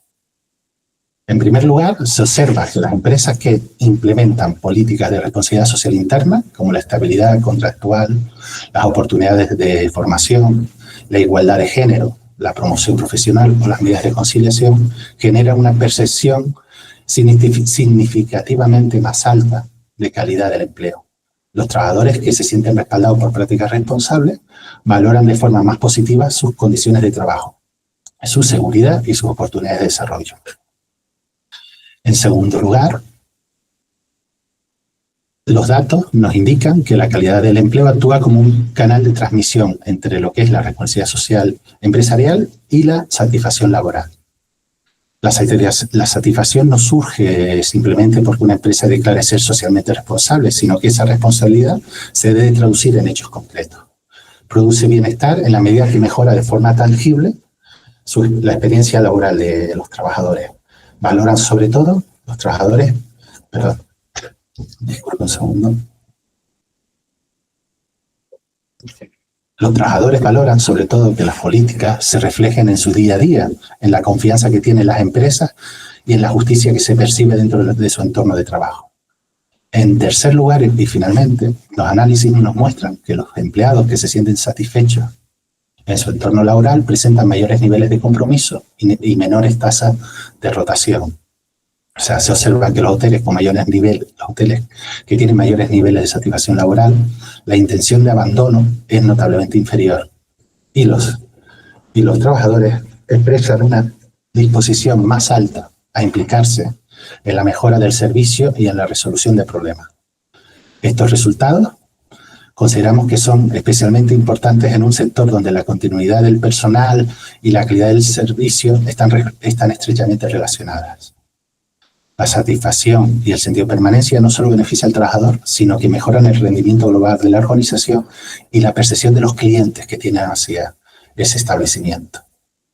En conjunto, los resultados permiten afirmar que la responsabilidad social interna nos crea un círculo vicioso donde se mejoran las condiciones del trabajo, se eleva la calidad del empleo y se fortalece la satisfacción, lo cual a la vez nos genera un mayor compromiso, estabilidad y mejor desempeño. Estas evidencias empíricas nos muestran que la responsabilidad social no solamente es una cuestión ética, sino una estrategia de gestión eficaz y sostenible. En el conjunto de la hostelería se releva como una herramienta capaz de conciliar la rentabilidad económica con la dignidad personal, garantizando que la competitividad del sector se base en el bienestar de las personas y no en lo que ahora mismo podríamos reconocer como una precariedad. Como conclusiones, tras este recorrido, hay que indicar que, en primer lugar, la evidencia nos demuestra que la responsabilidad social interna es un factor determinante para la calidad del empleo. Las empresas que adoptan un modelo responsable hacia su personal logran entornos laborales más seguros, más humanos y satisfactorios. En segundo lugar, la calidad del empleo actúa como eslabón que conecta la responsabilidad social con la satisfacción laboral. O sea, la responsabilidad tiene efecto cuando se traduce en condiciones de trabajo dignas, en oportunidades de desarrollo y en un clima de confianza. Solo entonces podríamos generar una satisfacción auténtica y duradera. En tercer lugar, la satisfacción laboral no solo nos da un resultado deseable en sí mismo, sino también es un motor de sostenibilidad organizativa. Los trabajadores satisfechos muestran un mayor compromiso, menor rotación y un mejor desempeño, lo que repercute en la calidad del servicio y la reputación de la empresa, que es principal, es un concepto, digamos, principal dentro de lo que es la hostelería, donde el valor del producto depende en gran medida del contacto humano y esta relación es especialmente significativa. A partir de esta conclusión, habíamos planteado 3 líneas de acción.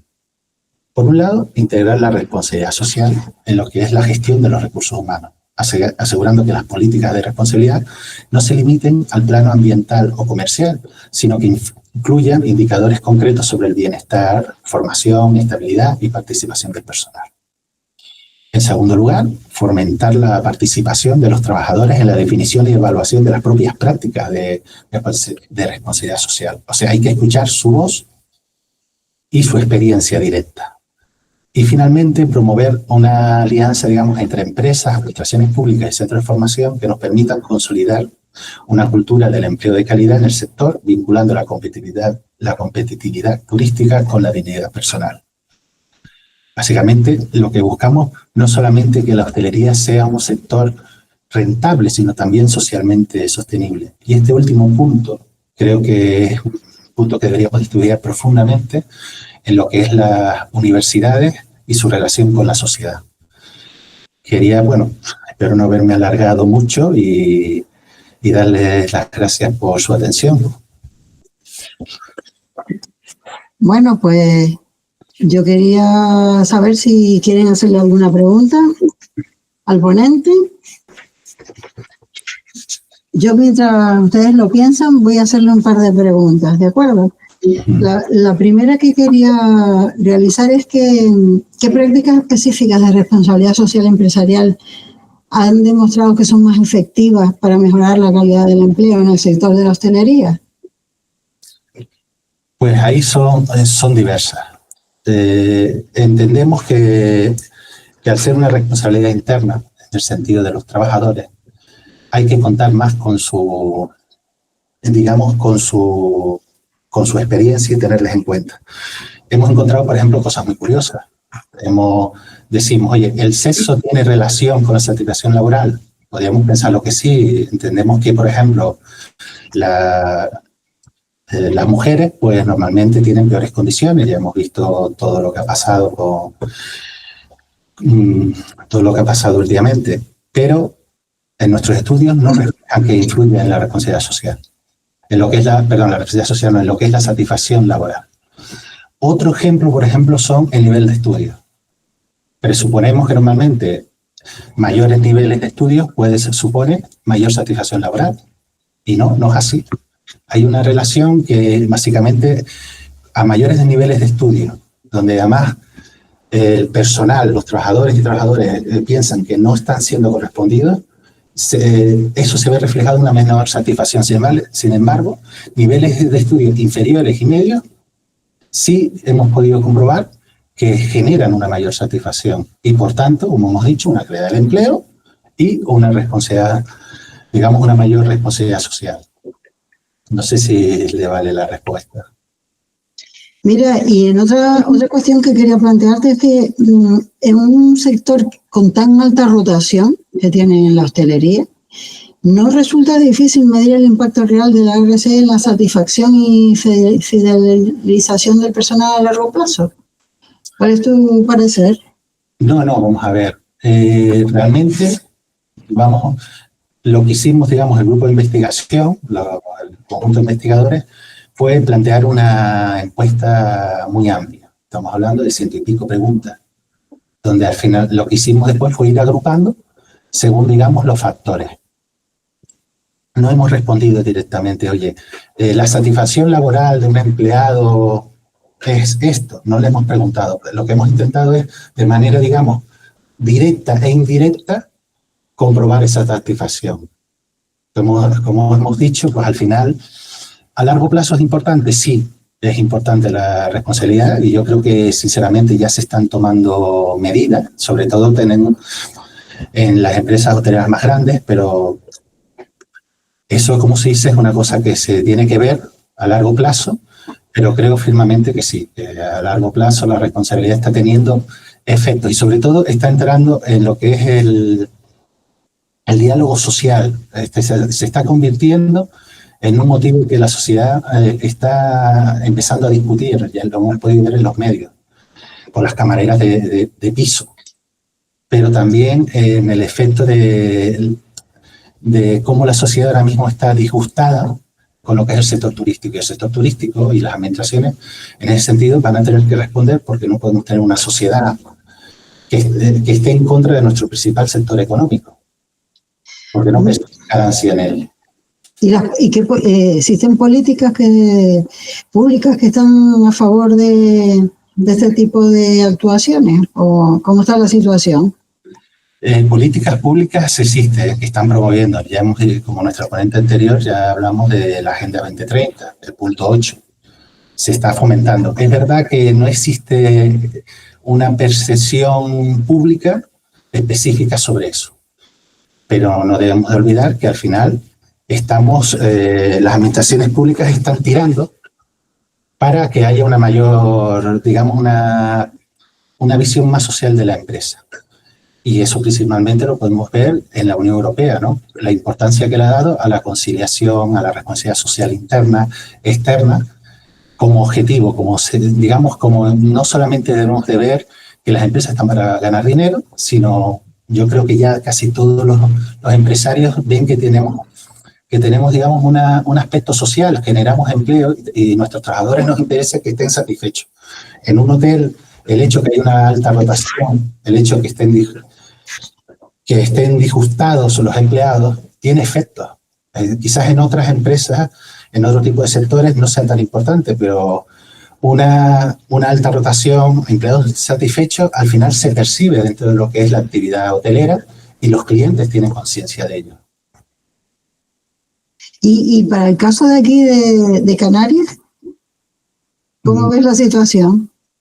Vamos a ver, creo que hay esfuerzo. Ahora mismo, por ejemplo, se está intentando llegar a acuerdos, incluso la Universidad de Laguna, desde lo que es nuestro decanato y el rectorado, creo que sí están haciendo un esfuerzo para conectar de nuevo, digamos, con la empresa y transmitir, digamos, esas necesidades, no solamente educativas, porque al final tenemos una serie de alumnos que necesitan, tienen que salir a la empresa y necesitan unas condiciones de calidad.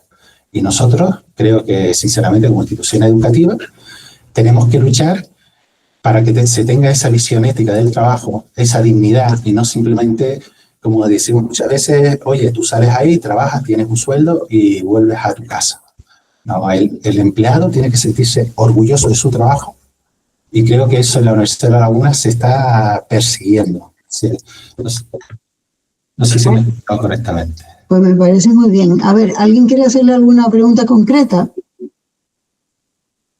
El tema de la satisfacción laboral es interesante y sobre todo está muy enlazado, como él ha dicho, con la calidad del empleo. ¿No tienen ninguna pregunta que hacer? No, yo quiero hacer una puntualización. Sí. Hemos visto aquí, digamos, realmente lo que hemos visto parece que tiene sentido, ¿no? Pero es que había que comprobarlo. Ahora mismo nosotros ya hemos comprobado, en Canarias se cumple. La responsabilidad social es importante para lo que es la calidad del empleo. Que la calidad del empleo realmente es un nexo que nos permite conectar lo que es la satisfacción laboral con lo que es la responsabilidad social. Que las empresas tienen que aplicarlo para reducir lo que es la rotación, que es muy importante para tener empleados satisfechos. Pero eso a largo plazo también hay que ir profundizando en esos estudios. Como hemos dicho, por ejemplo, lo que es el sexo. Por ejemplo, hay diferencia entre los empleados masculinos y femeninos. ¿Cómo podemos resolver esa disparidad? En nivel de estudio. Como por ejemplo, nos encontramos con que niveles altos de educación no implica mayor satisfacción. Incluso cuando el trabajador no se siente que está, digamos, en su lugar o no se siente que su dignidad, que lo que espera de lo que ha estudiado esté en consonancia con su empleo, nos implica una menor satisfacción laboral. Y al final, si las personas que están dirigiendo los hoteles están dispuestas directamente a abandonar ese empleo, nuestro sector se ve dañado. Mira, bueno, pues me parece muy bien. Yo creo que tú lo estás estudiando ahora en profundidad, ¿verdad? ¿Y la evolución es positiva o no? No podríamos decirlo. La verdad que nos hacen falta estudios a mayor plazo. Sí nos ha sorprendido, como dije antes, lo del sexo, ¿no? Decimos, esperábamos que la mujer tuviera, digamos, una menor satisfacción o hubiera diferencia entre lo que es el hombre y la mujer. No la hemos notado. Es más importante otros conceptos dentro de esa responsabilidad que, por ejemplo, lo que es el sexo, el nivel de estudio, los tipos de contrato, que es otra cosa muy importante, ¿no? Un empleado que no tiene estabilidad, que no puede a largo plazo conciliar su vida familiar, que no puede pensar, no puedo tener una familia, no puedo tener una casa porque no se va a poder pagar, eso impacta. ¿Que podemos decir que es un fenómeno social? Puede ser, pero que al final en la empresa todo eso tiene significado. Si conseguimos una sociedad más justa, donde el empleo sea digno, donde estemos, digamos, felices, podremos exteriorizar eso en la empresa. Y también lo que es la sociedad. Bueno, pues muchas gracias, César, por tu contribución desde el punto de vista de la satisfacción laboral. Miren, vamos a hacer un receso de 10 minutos porque estoy intentando contactar con la profesora mexicana a ver si tiene algún problema. Entonces nos vemos a las 1:15, ¿les parece? ¿Mm? Bien, bueno, gracias, César.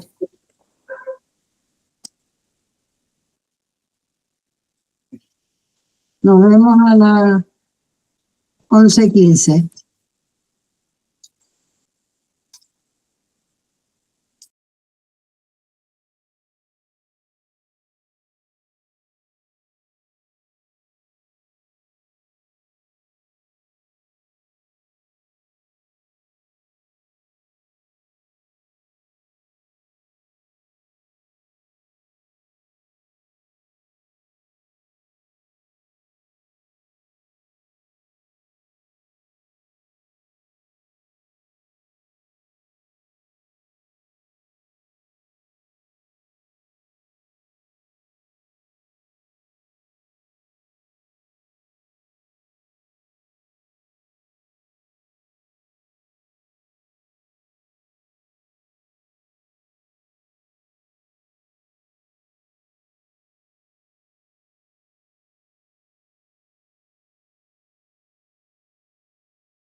¿Angélica? Hola, Angélica. Ay. Hola, perdón. Hola, Angélica. Yo saludándote y con el micrófono cerrado. ¿Cómo estás? Muy bien. Mira, les di un receso porque yo decía, ¿dónde está Angélica? Que se me ha perdido por México. No, aquí estoy. Bueno, entonces les dije que esperáramos a las 1:15 para que te incorporaras, ¿vale? Vale. Sí. ¿Tienes alguna cosa que compartir? ¿Algún PowerPoint o una cuestión? Sí, ¿te lo comparto? Sí, vete compartiéndolo. Vete compartiéndolo y vamos a ver si se va incorporando en unos minutitos, ¿de acuerdo? Sí. Mira, ¿lo sabes dónde está? Los 3 puntos, ¿sabes dónde se comparten? ¿No? En la parte inferior, donde hay 3 puntos, donde hay una flecha para compartir, ¿lo ves? Para permitir compartir ventana. Compartir pantalla, sí. ¿Es pantalla? Déjame ver. No, es ventana. Busca tu presentación, ¿verdad? En la ventana, sí. A ver, toda la pantalla, cancelar. Va a ser permitir. Aceptar. Vamos a ver, aceptar. Permitir ventana. Sí. Yo te había mandado 25 correos. Sí, no. En fin, yo digo, cuando lo vea le va a dar algo. Bien. No. Más que nada por el cambio horario, ¿no? Que soy consciente del cambio horario, ¿no? Mira, estamos grabando la sesión y esta ponencia, que han habido 2 previamente, pues se cuelgan de la biblioteca del Instituto Universitario de Investigación Social y Turismo, ¿sabes? Y algunos de los asistentes están diciendo que se pueden los ponentes enviar algún resumen o algo para que ellos tengan algo de su contenido. Si quieres, lo puedes aportar. Si no, pues lo que tú quieras, ¿sabes? Como si quieres. ¿Pero lo subo a la plataforma? No, ¿O te lo comparto contigo? No, compartes conmigo lo que tú quieras, de lo que tú expones, lo que tú quieras, ¿vale? Vale. Sí. A ver, tú me dices si se ve la pantalla. Sí, se ve perfectamente. Pasa a la segunda diapositiva, a ver qué tal. A ver, vamos a ver. Sí, parece que sí. ¿Sí lo ves bien? Sí, se ve perfectamente. Muy bien. Sí, señor. Vale. ¿Cómo está la Qué bueno. situación? ¿Cómo está la cuestión esta de las cooperativas ahí en México en general? Mientras estamos Pues esperando, ahora, hay alguno que está por aquí. Sí, ok. Pues aquí van las cooperativas. sí, y van marchando, porque aquí estaban comentando las otras ponencias que están en crecimiento aquí en Europa, ¿eh? Y que es de la Sí, Unión sí, Europea, ¿no? también por aquí están aumentando. Bueno, claro, ya sabes que no tienes los datos actualizados, pero por lo que hemos estado viendo, sí van aumentando.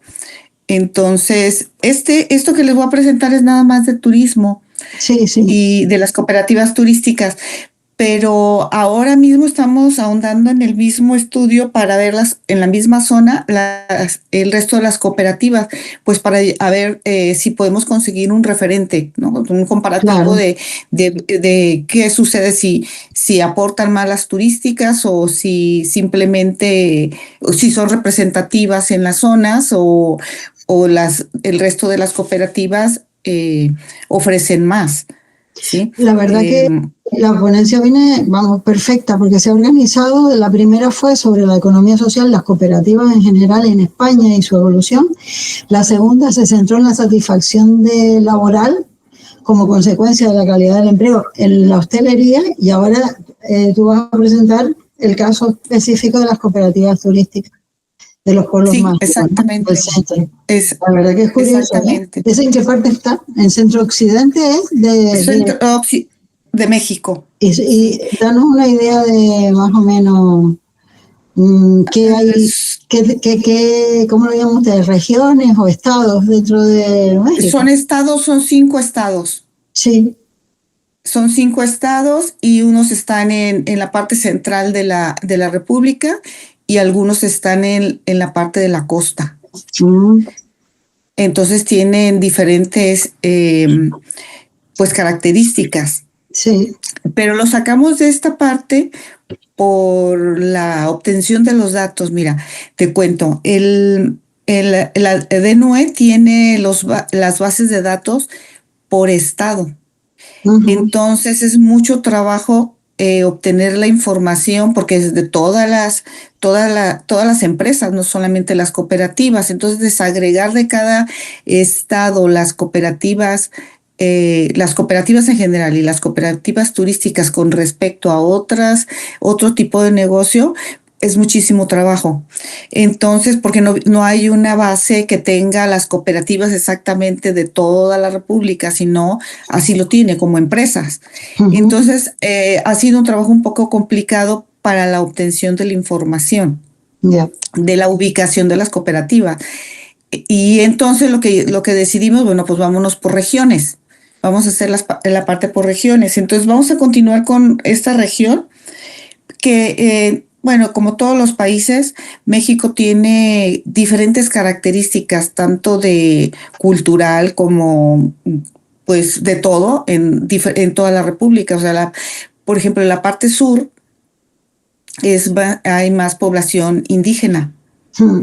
En la parte occidente no existe población indígena. En la parte norte del país prácticamente no hay absolutamente nada de comunidades indígenas. Sí. Hay algunas, pero totalmente aisladas de la sociedad, o sea, ya en las montañas y eso, pero no interactúan. Entonces, eso hace que sea una diversidad de país. Incluso hay zonas, igual que en España, que hablan 2 lenguas. Aparte del castellano, hablan su propia lengua. Entonces, pues sobre todo en el aspecto turístico, estas características pues dan un toque muy interesante, ¿no? Sobre todo que las cooperativas muchas veces las llevan las comunidades indígenas.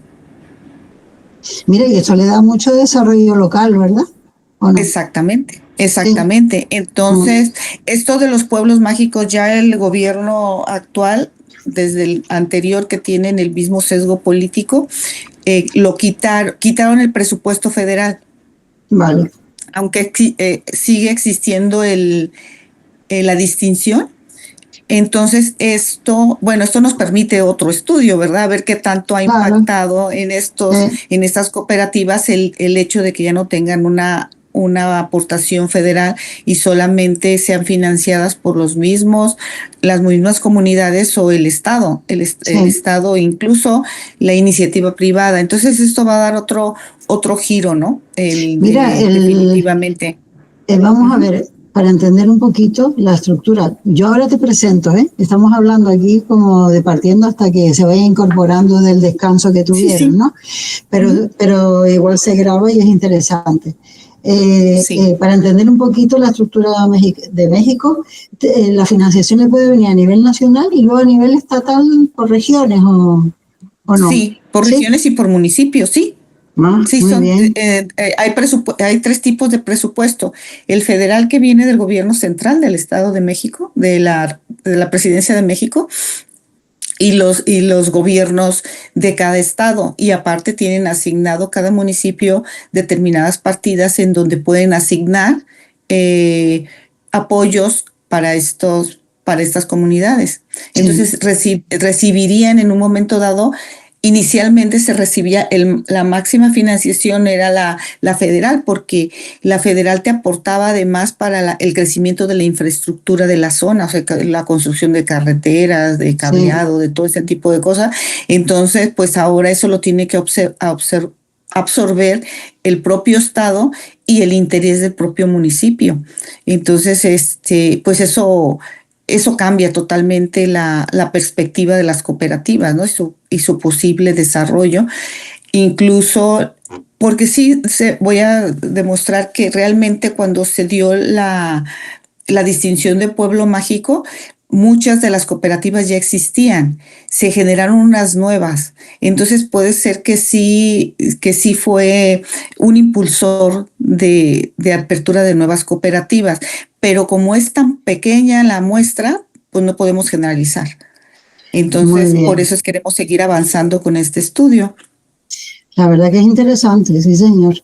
Además, ¿sabes qué pasa? Que es importante que cada uno de los países, las regiones, mantengan su cultura y sus tradiciones y sus características locales, porque hay una tendencia a perder la idiosincrasia, por así decirlo, ¿no? En el mundo. Y esto es muy importante, porque además llegará un momento que las personas no quieran ni viajar, porque para ver lo mismo que ves en otro sitio, pues te quedas en tu sitio de origen, ¿no? Mientras que si tú puedes aportar cosas autóctonas, ¿no? Que demuestren las características regionales, pues es mucho más atractivo. Bueno, pues si te parece, podemos empezar a presentarte. ¿Te parece? Perfecto, sí, muy bien. Venga, yo te presento y ya te doy la palabra para que comiences tu exposición. Bueno, como ya sé, muchas gracias a ti por participar, Angélica, muchas gracias. Mira, vamos a ver, como veo que están incorporándose, pues quiero presentarle a la doctora Angélica Beatriz Contreras Cuevas, que es doctora en Ciencias Empresariales por la Universidad de Barcelona y profesora titular del Departamento de Métodos Cuantitativos en la Universidad de Guadalajara, CUSEA, en México. Es miembro del Sistema Nacional de Investigadoras, SNI o SN2. Sistema Nacional de Investigadoras e Investigadores. Perfecto. Porque ya sabes esto de la inclusividad, ahora le pusieron doble I. Sí, líder del Grupo de Investigación, Desarrollo Sostenible y Estudios Sectoriales, secretaria de Educación Pública, responsable del proyecto de investigación Desigualdades en el empleo de los egresados de educación superior, miembro de la Red Internacional de Investigadores en Turismo, Desarrollo y Sostenibilidad en México, de la Asociación de Economía de la Educación de España, colaboradora de investigación con el Grupo de Investigación PIDER de Políticas Públicas de Desarrollo Regional de la Universidad de La Laguna, que está con nosotros, y de la Universidad Autónoma de Chimborazo, en Ecuador. Su línea de investigación se desarrolla en educación y empleo, emprendimiento y emprendimiento social, necesidades de formación y evaluación de la formación. Pues de nuevo, muchas gracias, Angélica, y cuando quieras puedes empezar. Muchas gracias a ti, Olga. Y es un placer estar en este foro. muy agradecida de la invitación por participar y aprender también de todas estas experiencias. Les doy, pues, para mí es la madrugada, todavía son las 4 de la mañana con 15 minutos, entonces ya se darán cuenta que estoy un poco dormida. Bueno, buenos días. El tema que vamos a presentar es el análisis de las cooperativas turísticas de los pueblos mágicos en el centro occidente de México. Este trabajo es parte del interés por comprender cómo estas formas de organización social contribuyen al desarrollo económico local, al fortalecimiento de la identidad cultural y a la sostenibilidad del sector turístico. Sabemos que el turismo en México es una de las principales actividades económicas, pero también es un sector que genera desigualdades, concentración de beneficios y presiones sobre los recursos naturales.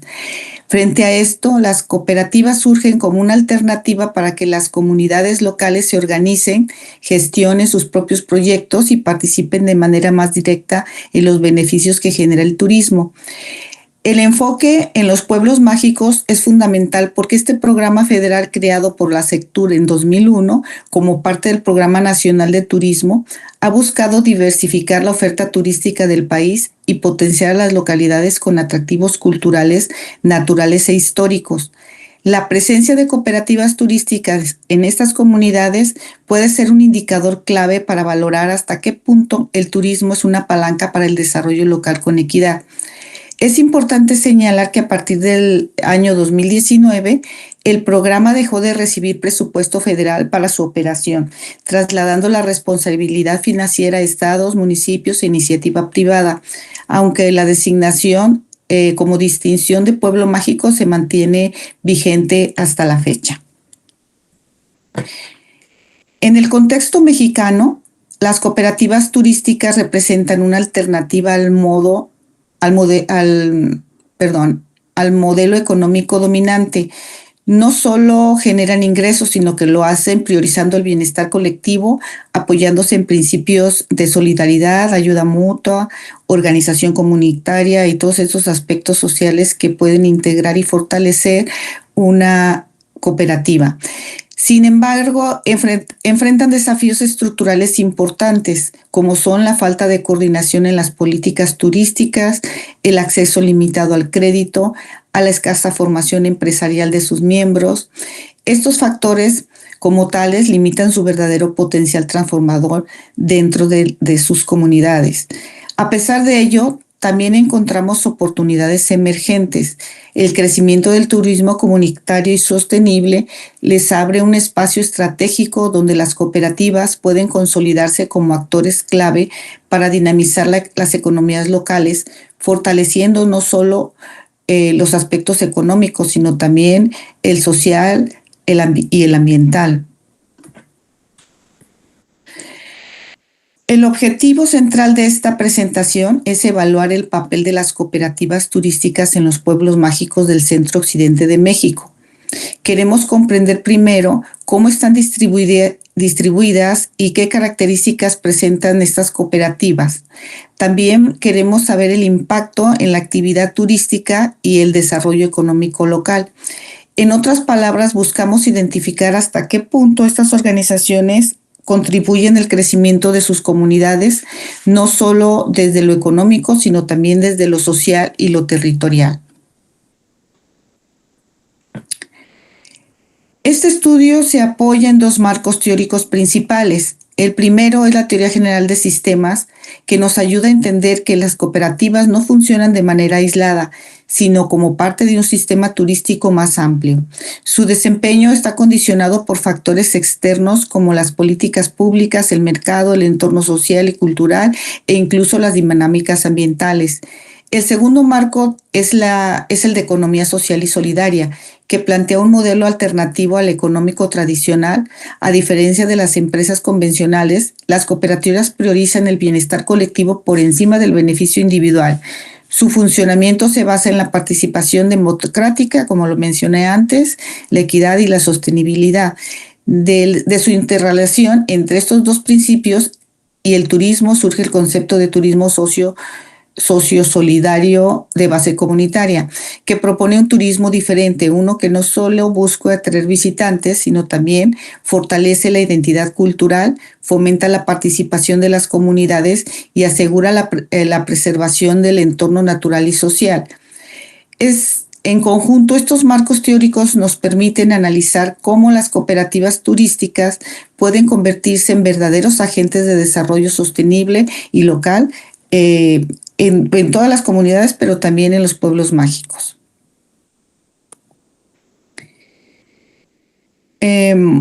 Sobre las políticas públicas, para fortalecer las cooperativas turísticas como motor de desarrollo dentro de los programas gubernamentales, se identificaron 4 políticas públicas que de alguna u otra manera apoyan al desarrollo de las cooperativas.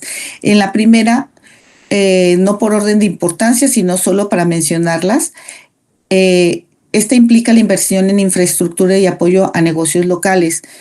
Con esta se promueve la colaboración entre niveles de gobierno y el sector privado para mejorar la accesibilidad y la imagen de los destinos que garanticen que los pequeños emprendedores tengan éxito. La segunda política identificada es el desarrollo de productos turísticos y el financiamiento a cooperativas. Aquí la política fomenta la diversificación, pero sobre todo apoya la creación de productos que resaltan el patrimonio cultural y natural de las localidades. El impacto de esta política ha sido brindar la asistencia técnica y financiera, apoyando la consolidación y expansión de los emprendimientos. Una tercera política se refiere a la participación comunitaria y capacitación.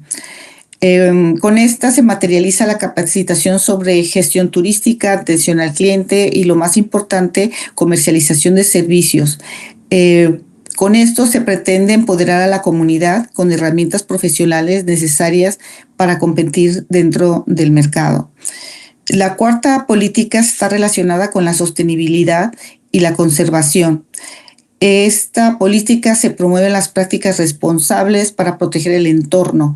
Este enfoque ha impulsado la creación de cooperativas en zonas rurales con potencial ecoturístico, logrando la sinergia que combina la agricultura tradicional y el respeto por la naturaleza como una actividad viable, garantizando la permanencia del proyecto con el tiempo.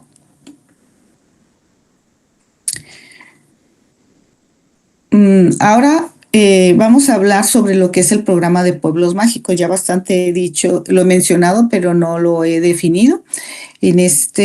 Con esta diapositiva pretendo explicar qué es en sí el programa de Pueblos Mágicos.